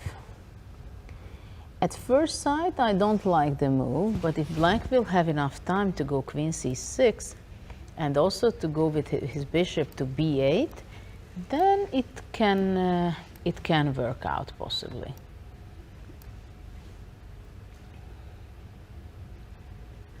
I don't know whether he will have the opportunity to do so.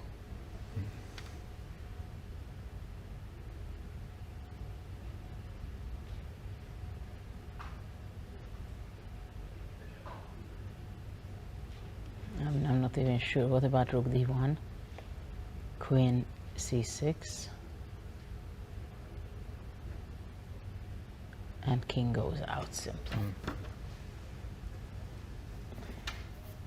As if bishop g2, I would be going check. King goes out.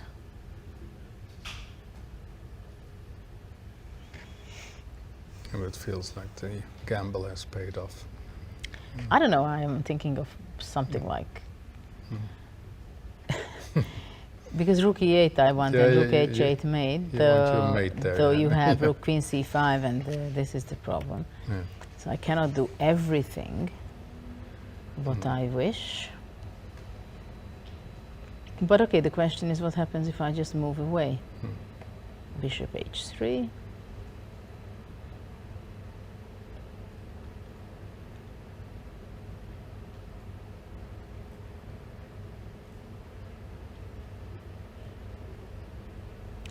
Well, well, well. So I don't know, after c5. After c5.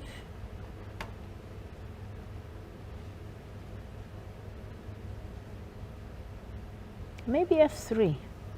But the b2 is hanging, right? Because it would be so nice for white to block the bishop on d5. Well, I'm worried about black here.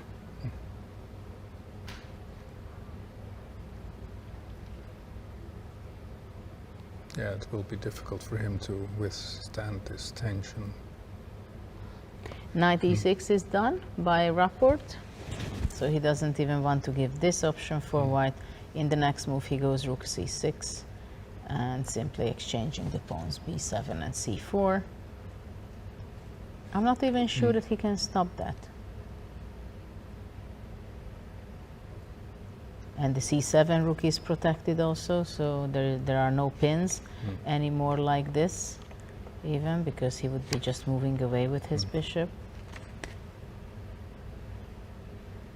So probably he can go back bishop e3, rook c6, rook b6. Ah, this he can do. This he can do, actually.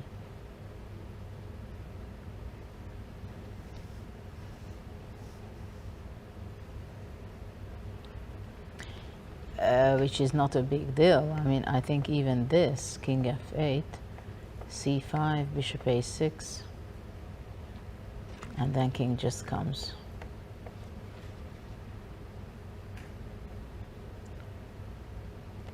And bishop e3 on the board.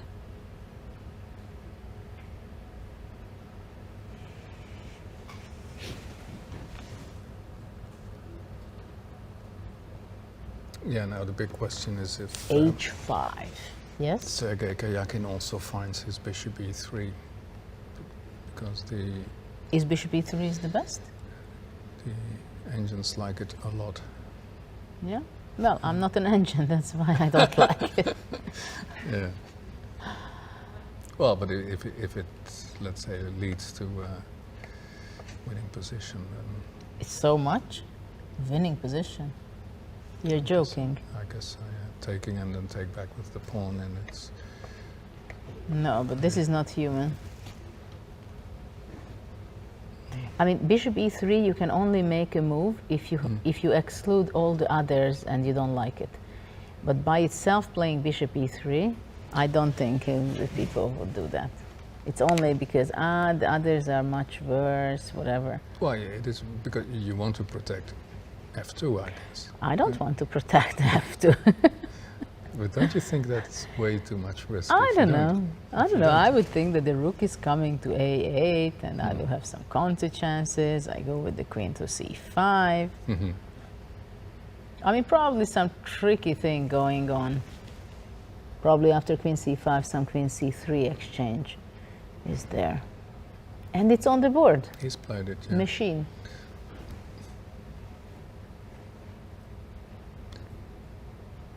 Fe3. But is it so dangerous, Judith? I mean, if the rook comes, I mean... Well, yeah, the b2 is there. So, well, first I would consider queen c5. But let's say, if you play bishop e2 and king f2, then what is your weakness? Well, I can go rook d8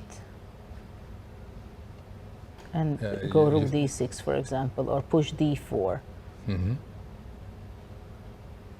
I mean, it's a typical position. Maybe white has a huge advantage, but you have to see so many things and far. So I'm sure there are a lot of lines where just you say, okay. So probably here rook queen c3. Yeah, I that's think. what I I think was queen thinking. That is frustrating if you, I think queen c3 is the big problem. Like here, it is winning. I see. I mean, that stupid bishop on h5 suddenly is a hero on e2. Yeah. Well, we'll have many questions to the players, whoever, whatever result will be, and well, I think whichever player will end up in the studio. Well, if Sergei Karjakin wins this, then I would expect him to want to share what happened. Yeah, for sure. But this is interesting game. Whatever happens, there are so many ideas played out totally here. Fascinating game. I mean, so complicated, very, very difficult. I mean, it feels like very, very modern chess. But actually, this would mess up quite a bit Magnus's tournament if he would not make a draw in this game, because Rapport is leading 8.5. Nepo has 7. Nepo will make a draw with Rapport, I believe. I don't see anything else than that. Actually, right now they're exchanging the rooks. So after rook b6, rook c6 is played. So there is no way that black will have any problem here. Yeah. And I think if somebody could have any problem, it's white. At the same time, Judith, we should say that it's very brave of Magnus to play like this. I mean, it's... Yes, but it's, I mean, this is the kind of player he is. He looks for interesting ideas. He has, this is his bet line in some ways, right? He played in the World Championship match. He's, I'm sure he analyzed it, all the ins and outs for a long time. So why not to play it, right? I mean, he has to he's test. Been successful with His it opening, several times. his, against Sergei also, he played it. So what would stop him? Yeah. Right? I mean, he is an incredible, interesting player, and he was never famous for being chicken on anything. No, but in that respect, it would be interesting to hear from Sergei why he chose this when, in fact, you go into your opponent's territory. Yeah, in other hand, there is this saying that if you want to beat better or at least the same opponent, like when Kasparov played against Karpov, he said it later on that he understood that if he wants to beat Karpov, he has to understand positional chess at least the same way. So he has to be fighting with him also in that territory. And I remember when I was playing once against Gelfand, and I also said, okay, he's a huge expert in this Grunfeld, but I go in there and I hang on and let's see what he knows. And I was fighting and I made a pretty reasonable, easy draw. So when you want to beat your rivals, many times you have to be ready to enter into their strongest part, which is actually in this game, it's Magnus's strongest part in some way, that he feels the dynamic, the changes of the position and so on. And so that's what he did. Actually c5 is a move, so that's why he played this. Nepo. So this is a must actually. But still, I can hardly imagine that there can be anything real problem for black here. After c5, yeah. Probably black will be playing bishop a6 in this position. That's what he did.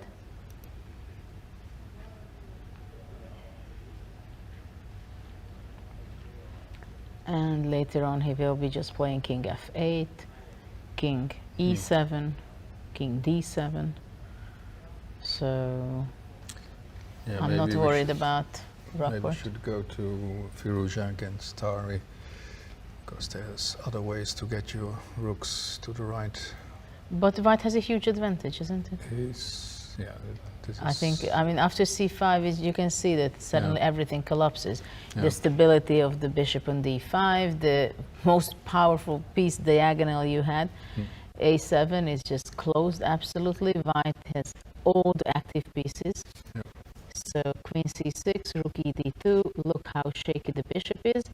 Obviously he would be taking on g2. Here. And what about bishop here? Probably just bishop e4, don't you think so? You don't want to go to give the check? Well, or you I mean, check. Yeah, it doesn't. Want to do this, yeah. I thought it doesn't matter, but I can give it check first, and then let's say bishop e4. And then when queen goes anywhere, probably black. Well, I don't know, rook d6. Or maybe you even have time to take over the back rank, because The only problem I had is bishop b6 and covering this square. That was the only reason I started to go rook d6. I see, yeah. That makes sense.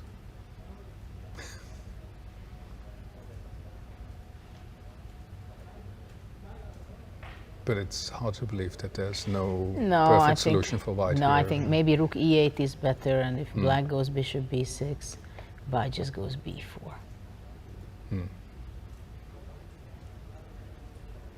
Yeah, this is a big turnaround that Ari was playing. Yeah, and you see he was brave. Yeah. I mean, this is how these youngsters do, right? They are extremely good players, like Alireza. And he makes a risky move, because king h1 I don't like at all, with this bishop c4. Well, especially if black takes over, it was a huge risk. And after knight g6, rook e2. Well, rook e2 was the key move. That was the key move. Okay, and rook d1 is played in this position, so he must be taking on g2.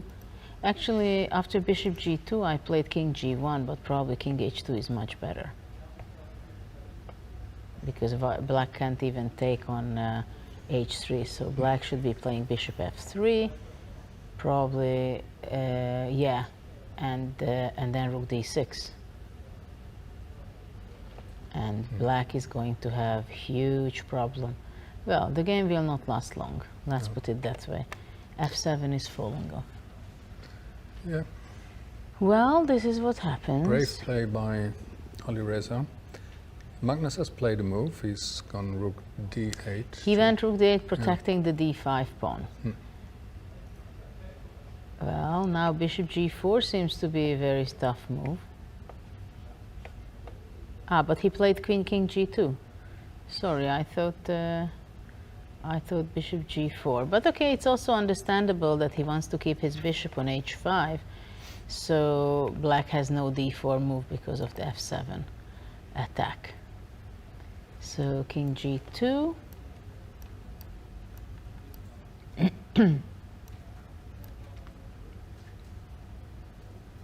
Well, it's very unfortunate for black that practically he cannot play queen c5, because otherwise it would be a great place for his queen because of queen c3. Though, I don't know if the king is so well placed on g2, because now queen b5 is possible. And in this case, bishop g4, I think f5. Well, unless things are happening this way, right? King goes to g4 and king goes to g5.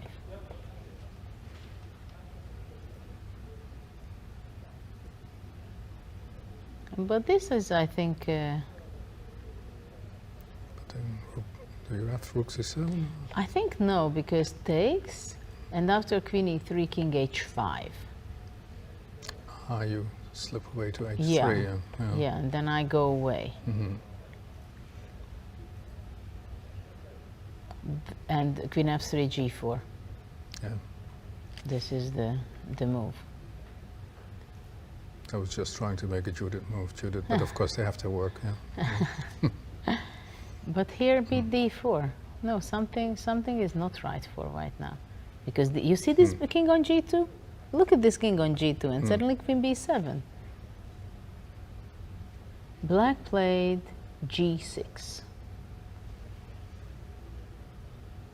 But if queen c3 you don't have, I liked queen c5 a lot.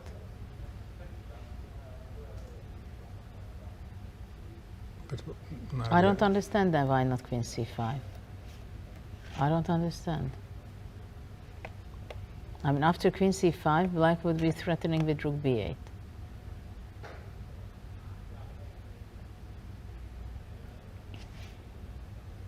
Okay, g6, let it be.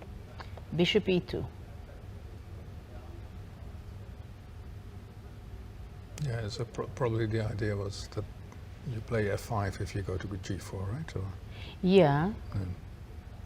I don't know what Magnus wants. Rook d6, possibly. No, but he has to keep control. King g7.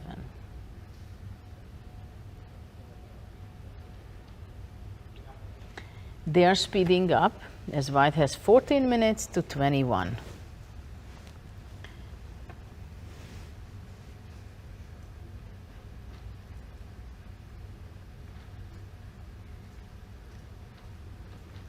But we have, all three games are pretty interesting.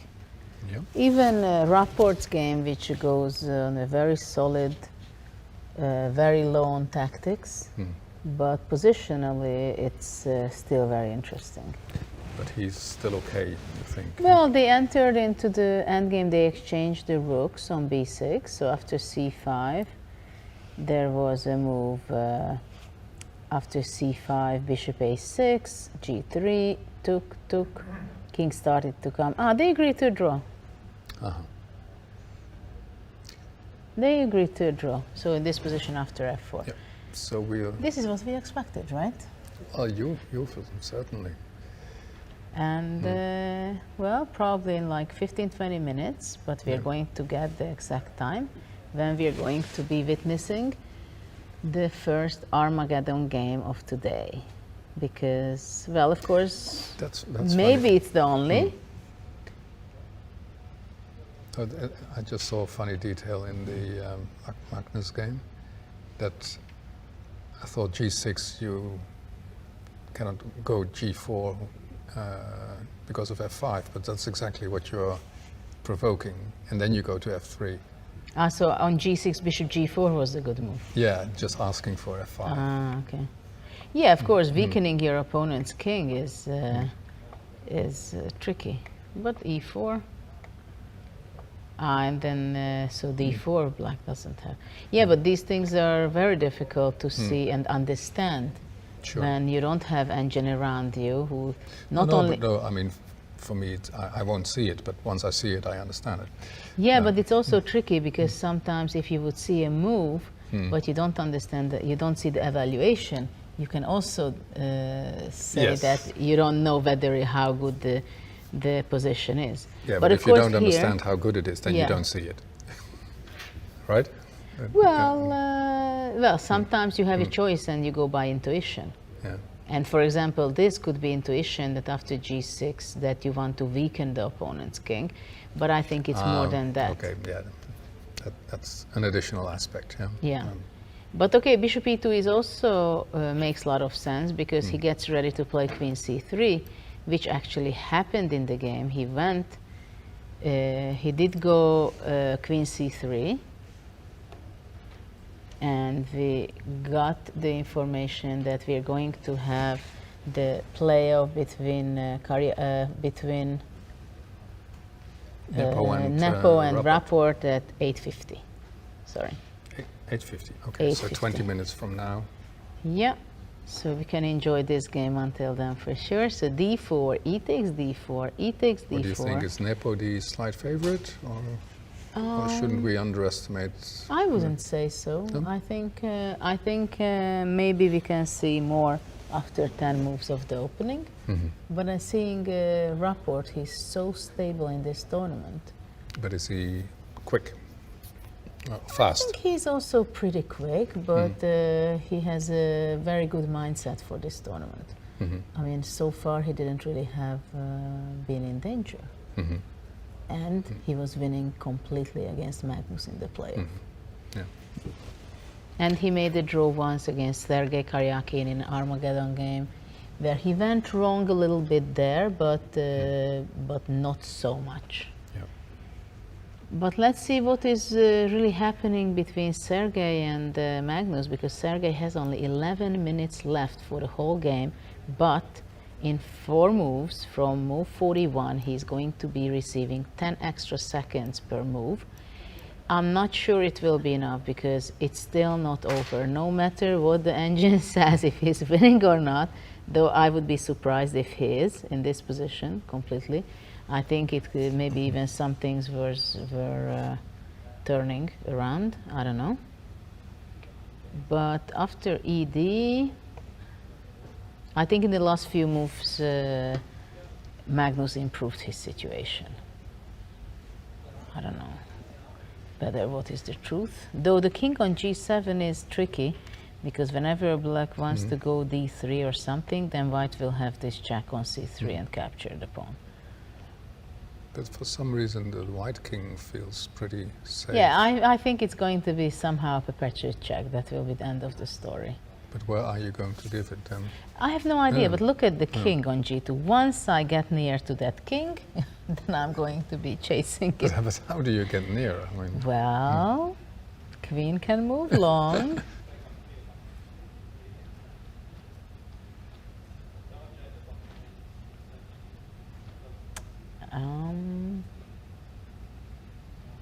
Yeah. So the position is e takes d4. Now question where he's going to move his queen. Queen c4 looks like a good square.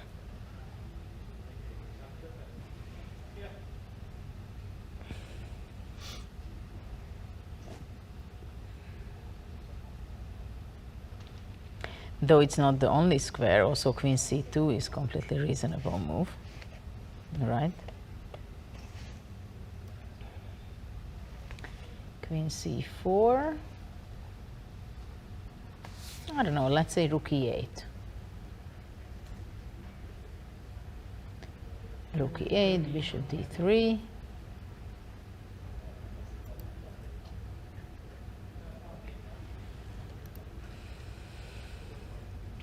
And no, he went queen d3, which I'm not sure I understand. I think black will go queen c5. Finally, he's out of the box.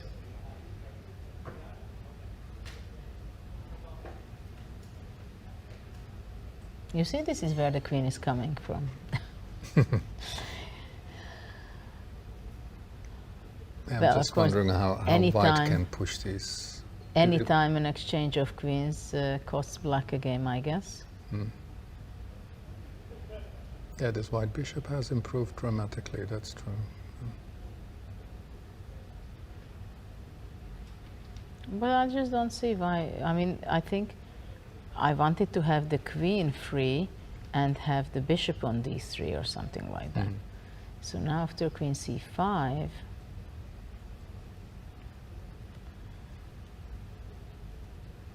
I mean, after queen c5, black has a really strong plan to go rook e8 and rook e3.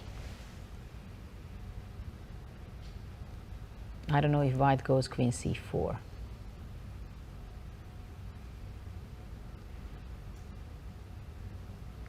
And then queen e5, and let's say bishop goes to d3. Yeah, that's a clear thing. I mean, black cannot exchange queens, right? Well, I think that's not really an option for black, because takes, and okay. And then you have two monsters there. Yeah. You can go rook c8 just to stop prophylactically against b6, then bishop d5. Yeah, that's. And I don't know if everything will be right for white. Let's say king e2, rook d8, bishop b3, rook b8, and then bishop a4. And game is over. So let's see if after queen d3, black will be playing queen c5 or wants to find something else. For example, rook d5. This can be also something interesting. Though anyway, probably white just plays queen c4, rook e5, and anyway bishop d3. And it's difficult for black because if he stops rook e7, white is going to play b4 and queen c5. So black has to find something very active and bring his queen out, I think. So you want to see the end of Fallujah against Ah, they finished? No, not yet, but it's... I think they are there where we were. After bishop f3, he went king h2. And after bishop f3, he gave it check. King h7, went rook d6, queen c7, and rook d7. And right now, black is on move. And he has, well, not very pleasant moments. Because wherever the queen will be going, if he's not going to resigning already at this stage of the game, white goes rook f7. Of course, the bishop is hanging on f3, but more importantly, black will be going rook f8, and black will not be able to do anything against the mate on h8 because the bishop on c2 pins the knight. Right.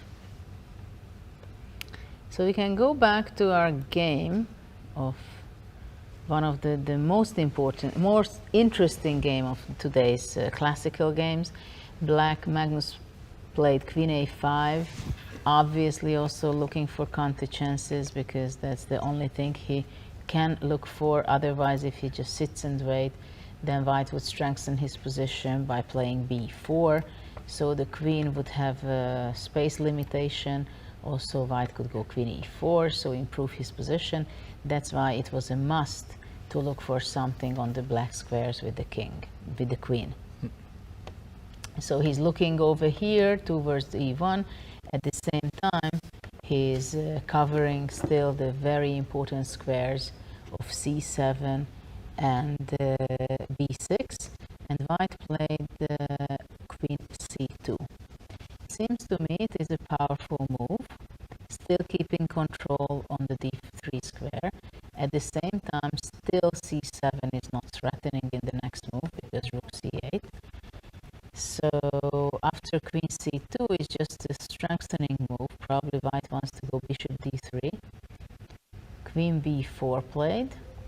Magnus has 15 minutes and Sergei Karyakin has only 8 minutes left.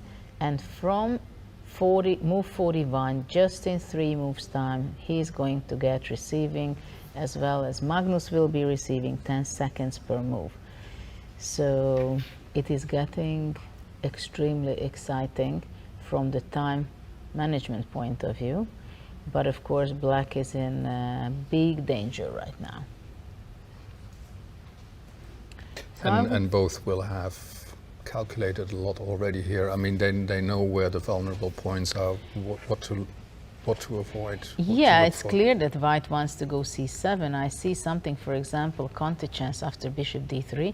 I think black should be playing rook d5, and after c7 he will be able to play rook c5, and after c8 queen, rook takes, and queen d2 check would be a great counter chance for black. While if this bishop would be standing on e2, this would not work. So this is why white also has to be extremely careful what he's going to make in his next move. At the same time, it's always something to consider for white that black will be giving up the pawn in order to open up the line for the rook for possible counter chances, because well, this is the main question, how can black save himself? For example, if c7, yeah? Yeah, we have a winner. Alireza Firouzja has won his game against Ian Nepomniachtchi. Well, this we were expecting after the move c5. Yep. It was very difficult position for Tari. Up to that point, he was though playing pretty well.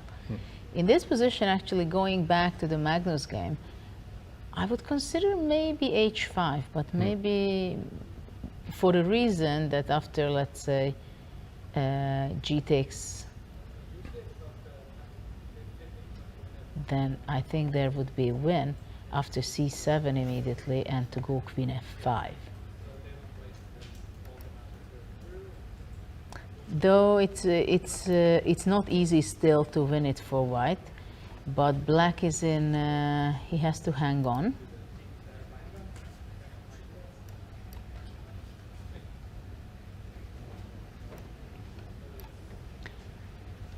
So let's see what is really happening here, how white is going to be continuing. I think this is something, very important resource for black, that after bishop d3, rook d5, and white played b3.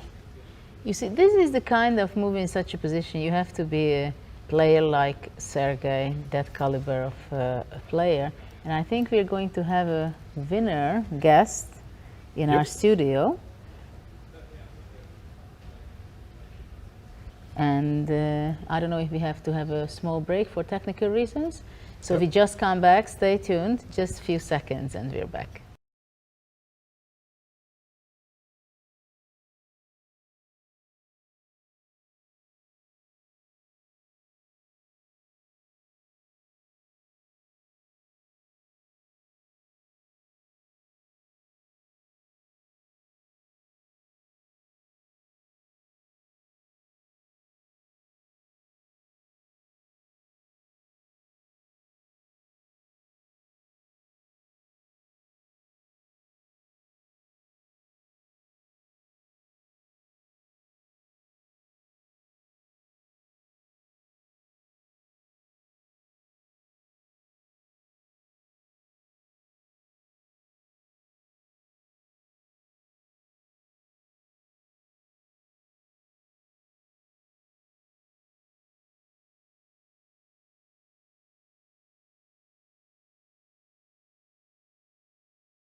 So welcome back, and we have a winner here, Firouzja Alireza.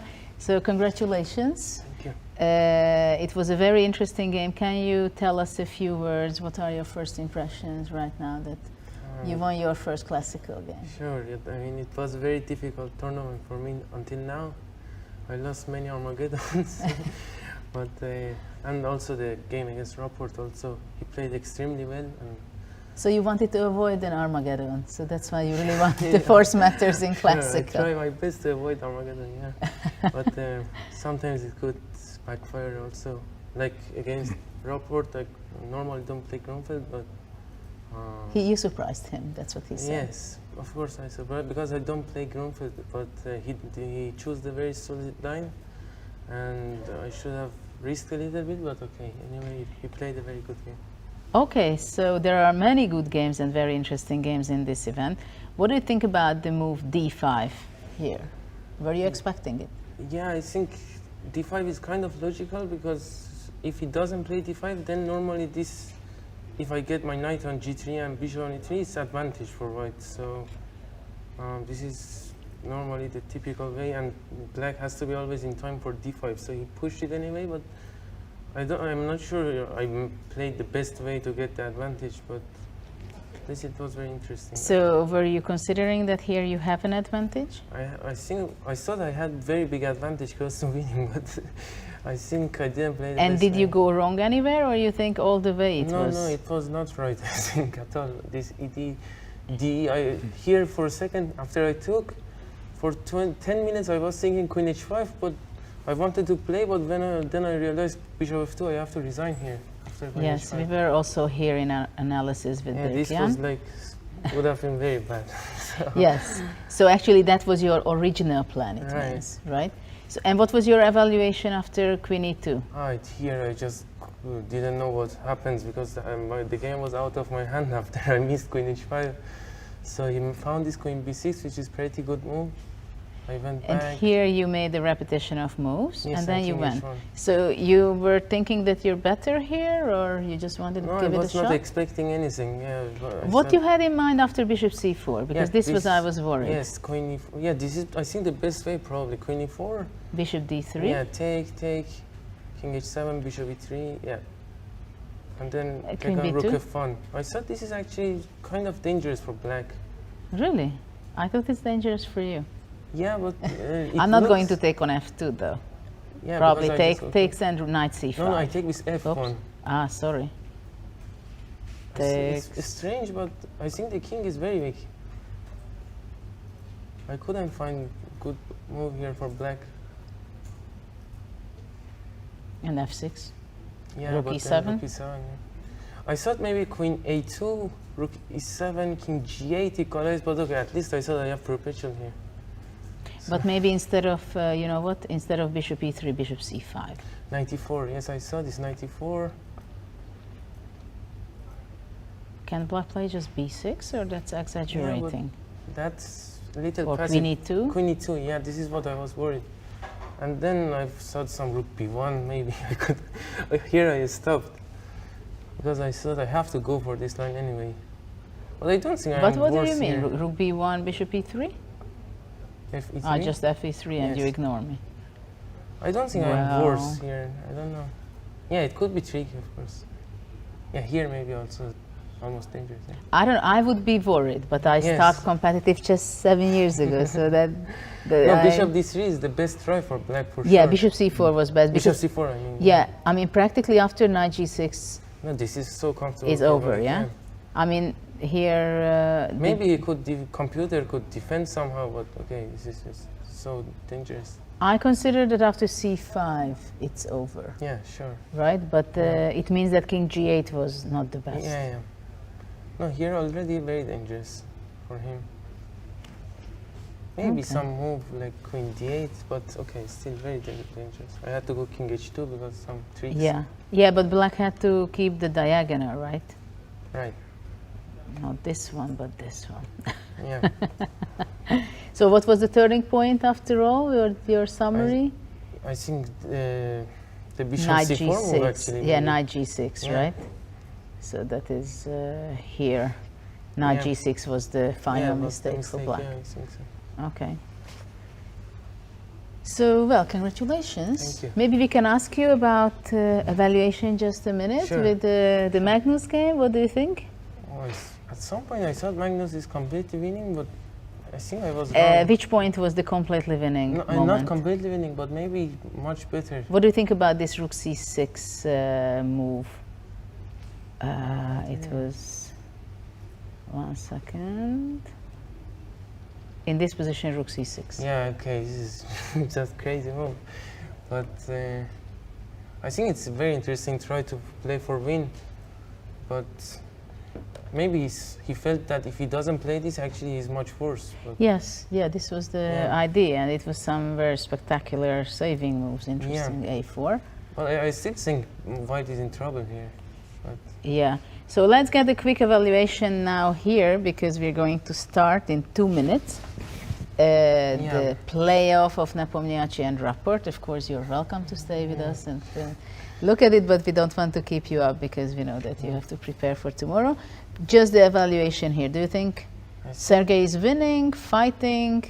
I think white is safe here, right? I think white cannot lose. But the question is, how can he win, right? If, let's say, queen c5, whether black really got control over these two. I think the king is too weak for winning the game. The g2 king, right? Yes. But maybe so what is your bet? What's the outcome? I think we'll draw. Draw.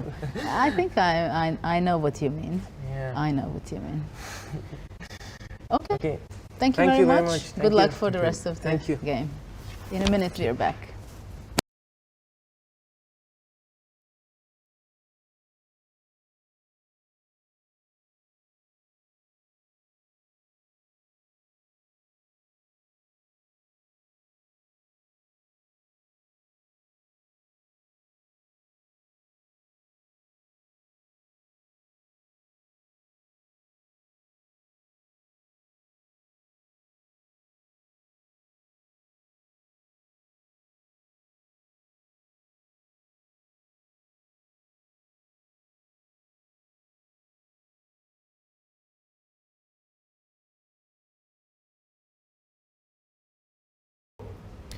Welcome back to round 5 of Norway Chess, where we are waiting for the start of the first Armageddon game, which has just started.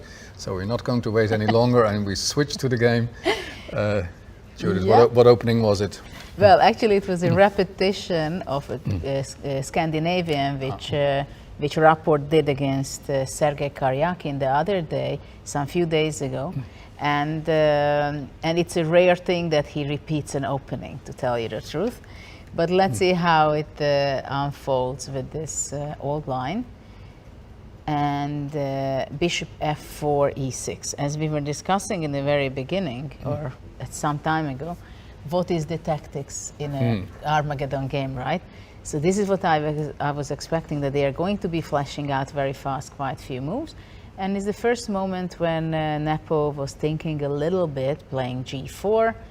But this is all theory, so the question is always that how much the players remember also.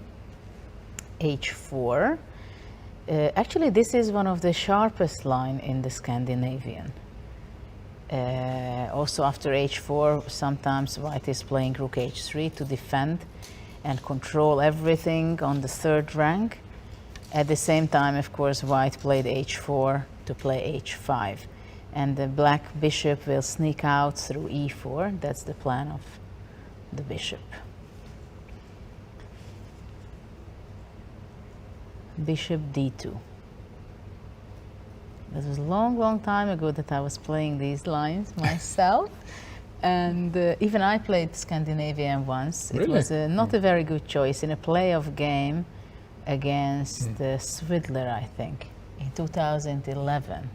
What gave you that idea? I have no idea. I don't know, somehow in that moment, you know, it's so difficult to get ready for a playoff. Yeah. And somehow I felt that I can make it, because I wanted to surprise my opponent. That was the main idea. So knight takes d7, and now king has to take on d7, because after h5, only this way he will be able to move bishop e4. But the king on d7 does not look so outrageous, to be honest, because the c6 and the e6 pawn just controlling the d5 square, so it will be not easy at all for white to open up the position. And actually the rooks are connected on the 8th rank, which is not bad at all. For now it seems like black is more developed, maybe too developed though, with his king on d7. h6, black does not want to allow white to possibly go with g5 and push away his knight. So let's see if he's going to be playing a3, which is just happening, forcing black to take on c3, capturing back. And now the question is whether black, or with the rook. So now it starts to get a little dangerous for Rapport, I believe, but queen c7 is the right square for the queen, I believe, because it can reach out to h2, possibly, queen e2, but it's a question where the king will be going away. So probably rook d8 is kind of a logical continuation and sneak out the artificial castle going to be done, because it would be much more dangerous for black to go to the king's side, because don't forget that g5 will come eventually. So I have a feeling that Nepo is happy what he got out of the opening. Yeah, the black king is a serious problem, right? It can be. Yeah. If it opens up, then definitely it can be an issue. Black, I think, wants to go later b5, somehow stop the possibility for white to play c4, because then the black bishop is in big trouble. But after b5, b3 will be on the board, and I don't even know what he will be. And this is it on the board. So the black bishop position looks very cramped. I mean, the black bishop can be in huge danger. Huge danger. Things don't look right. I have a feeling we'll have a guest called Nepo somehow, because it looks very, very dangerous for black. Queen h2. I guess after c4, black might be going bishop to h1, but then f3 can be the move. It is extremely dangerous for black. Of course, if white will have not c4 to kill the bishop on d5, or forced to move it, then no, actually after c4, the idea of black, I think bishop g2, but at first and after f4, queen h4 check, and black is just in time to exchange the bishop. So this is the plan for black. This is how he wants to save his bishop. That's the from being trapped. Kind of tricks that he has to rely on. Yeah, I would think, well, rook g3, that's what happened.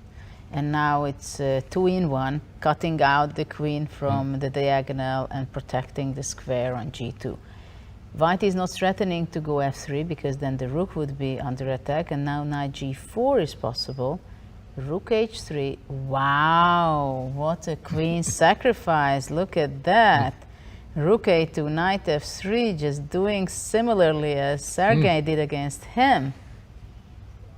Very cool move. Very cool move, because definitely creative. Definitely in the most unexpected moment. And here, black problem, this is what's happening, because he felt that still, no matter what, he wants to go for this king c1, and of course the main idea for white in any case to go c4, and he went out to c1 because otherwise bishop f3 would be winning the queen. So let's see how things will unfold. I think black has to take the bishop on c1, on f1. Has to eliminate, because white will be able to play c4 in the next move, and black does not want to have trouble with his knight. So let's see how black tries to save. That was a remarkable sequence from Richard. Yes, but still, he has to be careful about his bishop a lot. Queen e2, so black still, the only problem black can have is his bishop. But that's a serious issue. So maybe he's going to go b4. Just to stabilize the bishop on d5. But and then you're even happy with your king on d7. Well, the thing is that after b4, queen d2 should be the unpleasant move, and then black cannot hold on the b4 square because of rook b8 takes and then takes, and queen b4 is taken, and this is what he played. And interestingly enough, not queen d2 but rook chop chop, king b2. So I wonder if there is any practical chance for Nepomniachtchi. Of course he has, this is why f6 was played, So the queen to e5 is stopped, but now black can have some dangers through queen d3 and queen g6. That's the thing what he will have to be careful. Actually, I think in the previous move could be a very serious move. But let's see, and I'm afraid queen d3 is coming and queen h7 will be in the air, and then white is going to play g5, and here some problem can arise for Rapport. Queen h7 is right there, king f8.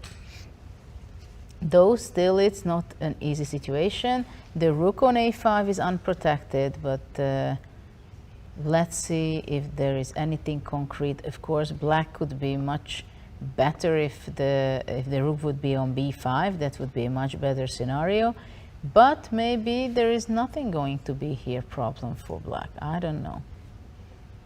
It looks scary, but maybe it will be not enough for white.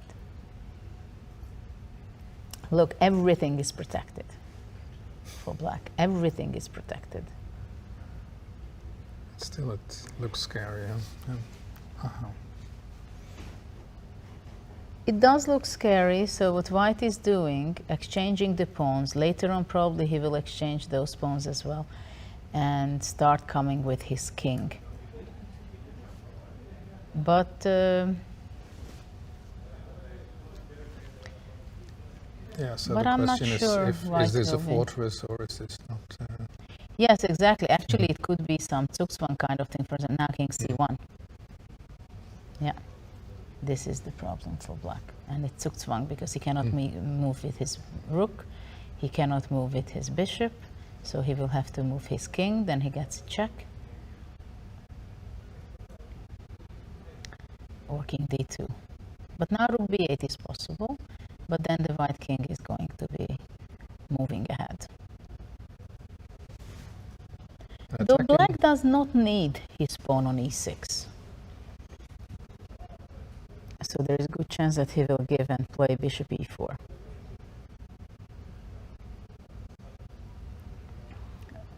Well, king f4 wouldn't be a very good move now because e5 loses the king, the queen.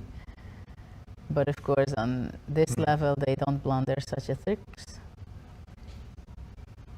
Almost looks like we ended up in one of your favorite studies, Judit. I mean, there's many unusual things here. It's extremely interesting. At the same time, just for your information, Magnus is having a very difficult time because that's going to be a queen-rook endgame. Sergei having a queen. But we finished this game because it's still too exciting to switch. So queen e8, the question is whether can black hold the position or he will not be able to hold the position. And time also becomes a factor. I mean, it's... Black is down 1:23.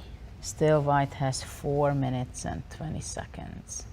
And the players are receiving 1 second only from move 41. This is move 46. And now white will break through with king to f4. But I think black will try to get his rook from the back. So he will be trying to play rook a1. But then, of course, this b4 pawn gets vulnerable. And I have a feeling that this should win for white.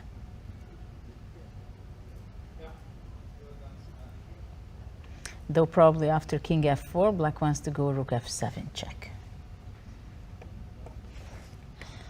To play this and somehow to stabilize the position, maybe. But let's say white played queen e8, queen b8, grabbing the pawn on b4, and this can be a huge problem, but rook a2, king d3, not giving up the pawn on c2, definitely not.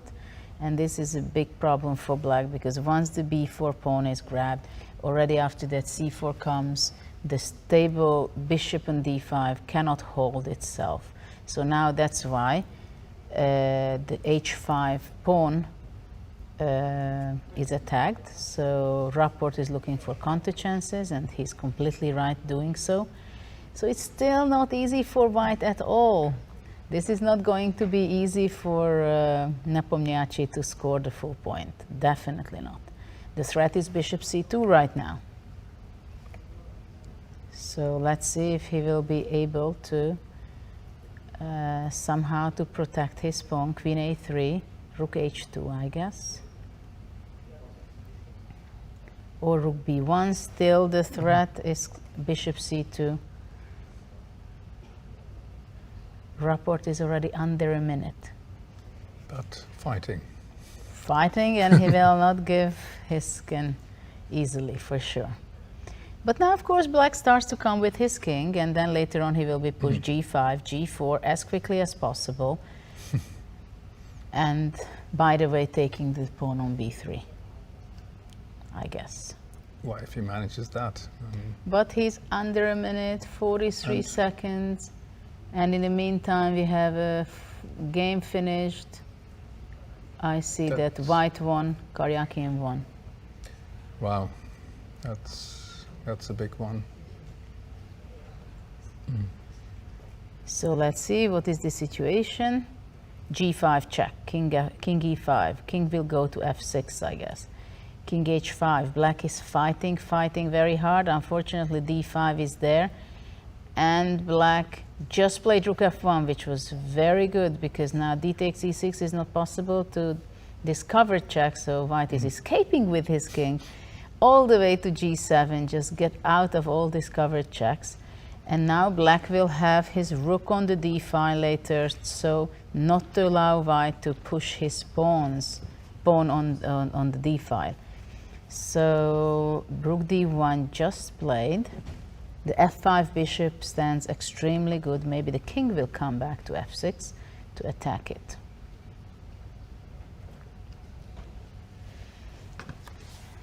And but it doesn't look too promising for black, does it? Yeah, just finish.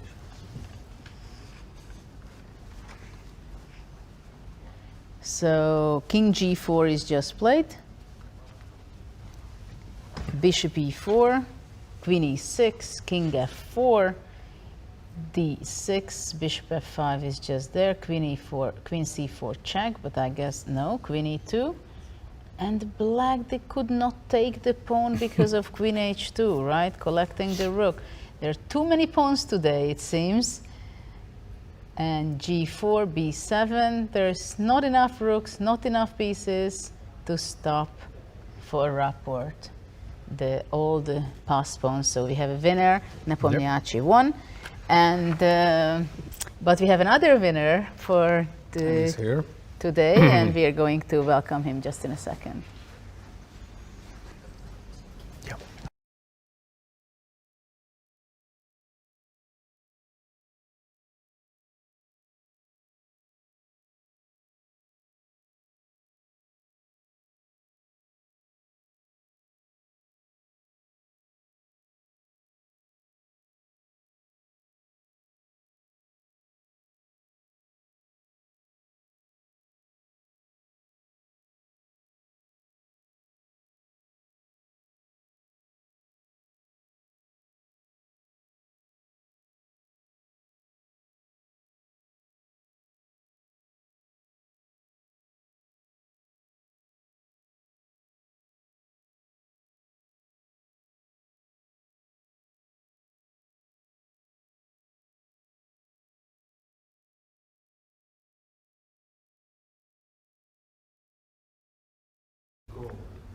So welcome back, and I would like to congratulate Mr. Karyakin. Thank you. So it was a very special game today. Can you just say your first impression? Yeah, it was completely crazy game. I have no ideas actually what was going on.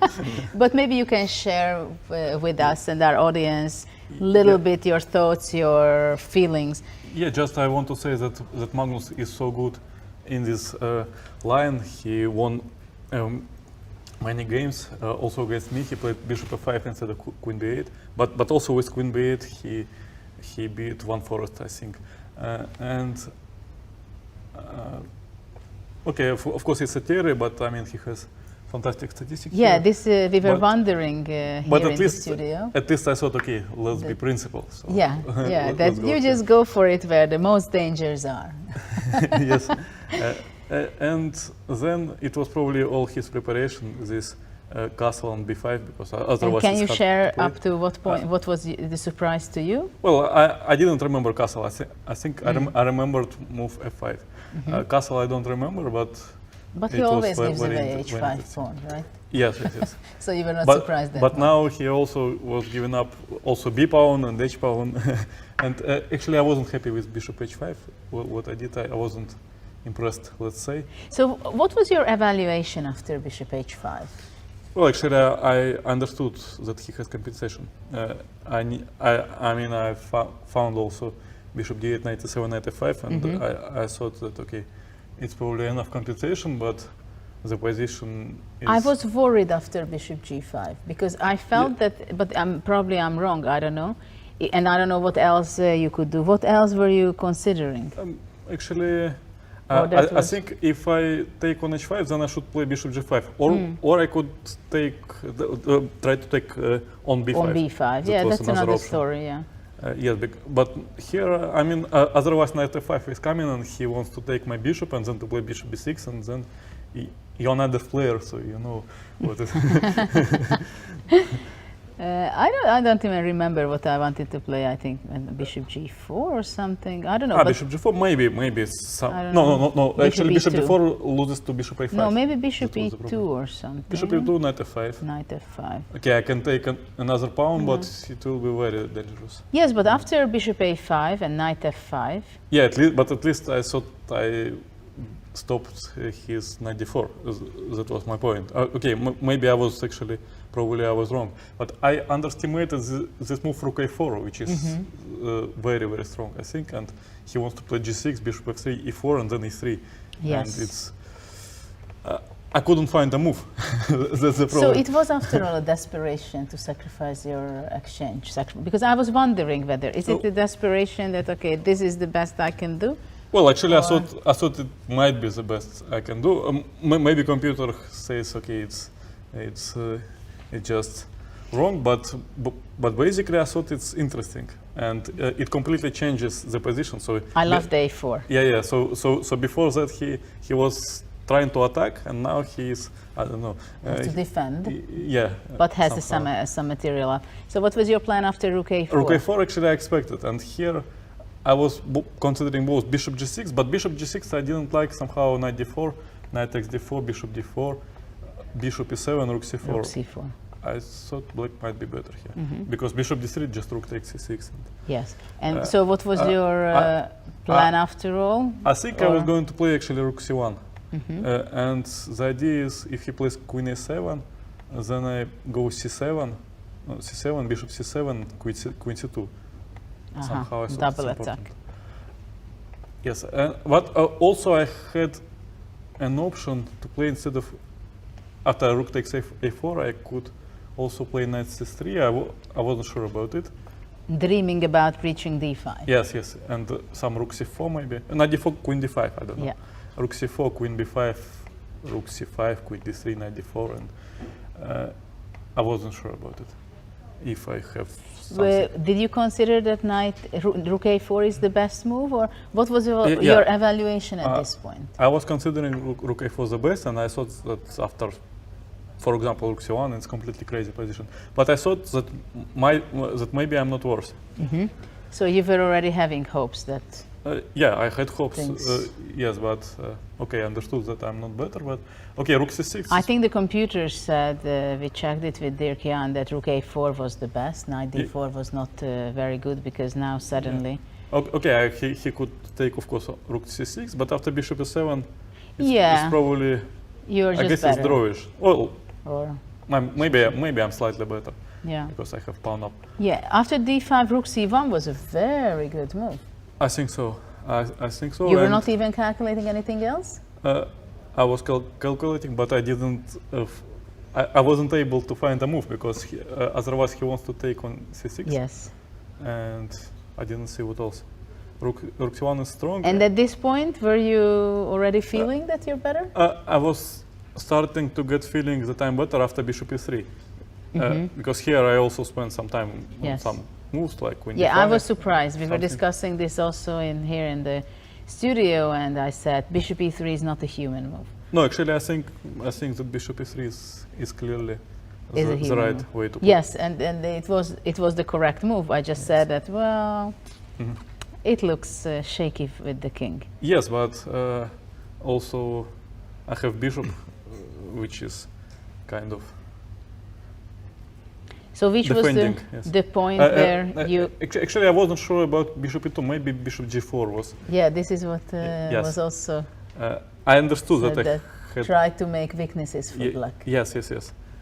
Later on, I understood that I had. That it played- would be...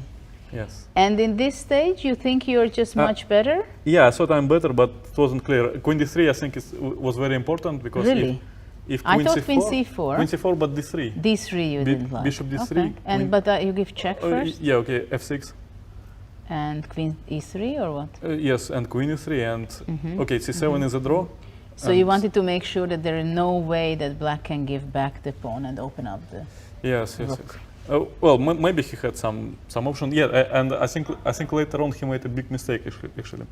So queen b4, yes, b3, and here I think rook e8 was big mistake. He D3, had no? to play d3. Yes. Yeah, just to get rid of. Yeah, this is the only chance probably, but do you think he can save it? I mean, maybe it's bad, but he can play some moves. For But example, still, this is the best, yeah? like I don't know, queen d4 or something. Maybe Can't he go rook d5? c7, Rook c5? c8. Takes, rook takes, c8. queen, yeah. Yeah, something like this. Yes. Okay, maybe. I mean, your king is... Yeah, well, king maybe is just here in queen c6, Queen c- right? queen c4 also. Or queen c4, yeah.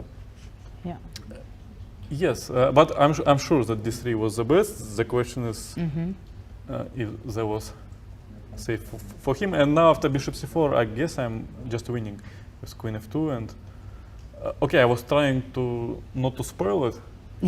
Maybe I had something more direct. Maybe I could have played You queen have d5. the shelter for your king. Yeah, maybe I could have actually played Queen queen d5? d5 because there is no. There is not so much actually. Yeah, black can do because here. the bishop just covers all this, yeah? Queen d2, king Yeah, h3, king h3. queen f2 is nothing. Yeah, but what is next? Yeah, c7. Yeah. And Okay, so you went king okay, h3. queen f4. Okay, I was lucky that he took it because he blundered, I think, later on. But I expected him to play queen c5, and actually the game is still going on. It's not over. I would probably even come back to queen f3, queen d6, and then here I would think. So it would be repetition and then... Okay, you would like one move repetition, Yeah. and then some king g2 maybe or something. Yeah, it's a strange decision, right? To exchange the queens. No, actually I understand. Or he missed something. He missed. He thought it's a fourth draw. Oh. Because he missed. He thought that c7 instead of b6. C7 rook b3, c8 rook b5. And it's a draw. Oh. So he wanted to have the fortress. Probably it's a draw. Yeah, I think so. Yeah. Should be a draw. Yeah. And you went b6. yeah, it was very important to play b7 and then h5 and then c7. Details. No, you played king h3 first. Oh, okay. I mean, it doesn't Doesn't matter. Yes, and here basically any move is winning. There is no way for him. Well, very impressive victory. Thank you. But well, honestly speaking, after yesterday's game, I was close to I don't know, to self-suicide or something. Oh, was it so bad?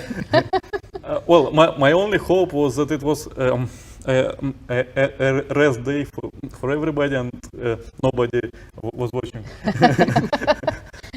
Nobody, just the whole world. But this was watched by the whole world as well, so you must have great feelings about Yeah, well, okay. today. Here, of course, after today's game, I'm come back to some life. I can smile again. Well, it's always a big one to beat Magnus, and you said, well, okay, you wanted to stay true to your normal play, but still you're walking into a territory where he's been successful and Yeah, but it's basically the only way. If you want to fight, then you have to go for some crazy lines. And also he was probably he wanted to fight also. So it was kind of both players. But you said that, well, you didn't have a specific idea prepared in this line. Or you thought, okay, well, something can happen anyway. No, actually, I looked at this line many times, but it's also for black. They can make different moves. And for example, he played bishop f5 against me, so I was more focusing on that move than to queen b8. Yeah. But it's the details opening. But it's fascinating play. I mean, it's so complicated. Do you think I should comment it to New Chess? Yes, please. You should do that. Okay, I will. Well, that's quick business. So now Thank you, Sergey. You're welcome. Now there is a promise for that. Well, Okay. thank you very much. We Thank leave you. you because you had a very tough day. So this was one of the most interesting games so far of the tournament, I believe. Have a good rest and good luck for tomorrow. Thank you. Well, in that case.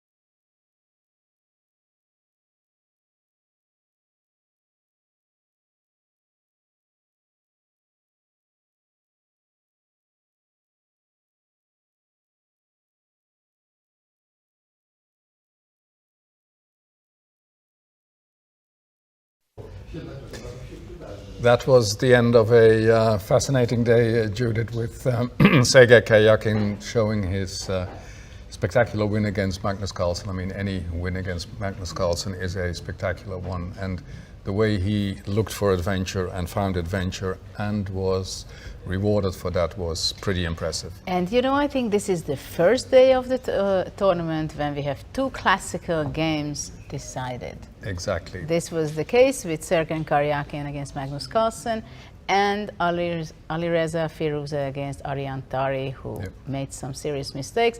And we had an extremely exciting playoff between Nepomniachtchi and Rapport. They had a very balanced classical game, but it was full of excitement, playoff and Armageddon.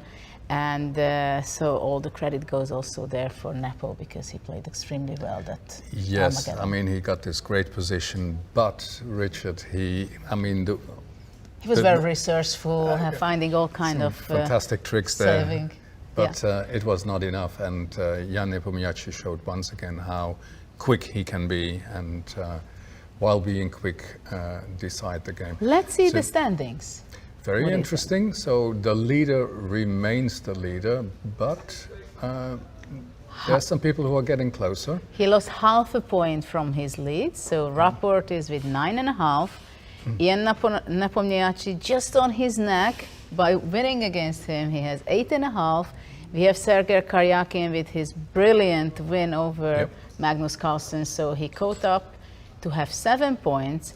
And we could see on his smile, that how happy he was, more or less the same happiness as Magnus was when he won against Nepomniachtchi. And then we have Magnus Carlsen suddenly tying for 4th and 5th together with Alireza Firuza. And we have the second Norwegian player, the youngster also, Ariane Tari, with 3 points. He was pretty unfortunate today. And let's not forget, I mean, we've reached the half point of the tournament. So this is the situation that we have going into the second half. I think there's still a lot possible, even for, well, let's say, someone like Magnus Carlsen, who suddenly can get into his pace. He's always the guy, right? He gets angry and then he starts winning games. Nobody can stop him. Don't get him angry, and I think we've got him angry now. So it will be fascinating to see in the second half if Richard Rapport can continue his great shape that he has shown so far. Ian Nepomniachtchi is enjoying himself, and Sergey Karyakin is a happy person today. So let's see round 6 what is coming up for us next day, which is tomorrow, as we in fact already had a rest day yesterday. A big Russian clash between the number 3 and the number 2 in the standings, Sergei Karyakin against Ian Nepomniachtchi. Magnus. And then we have Magnus against the youngest participant against Alireza Firouzja. What a clash. Yes. And the last one? Richard Rapport against Ayaan Tari. Anything can happen there. I mean, both players who are always spoiling for a big fight. So would be very surprised if that turns into something dull. So many reasons to return tomorrow. Well, for us for sure. And I would advise you to do the same. Very good plan. Let's see you tomorrow for round 6 of Norway Chess. And have a good evening. Thanks for being with us. See you tomorrow.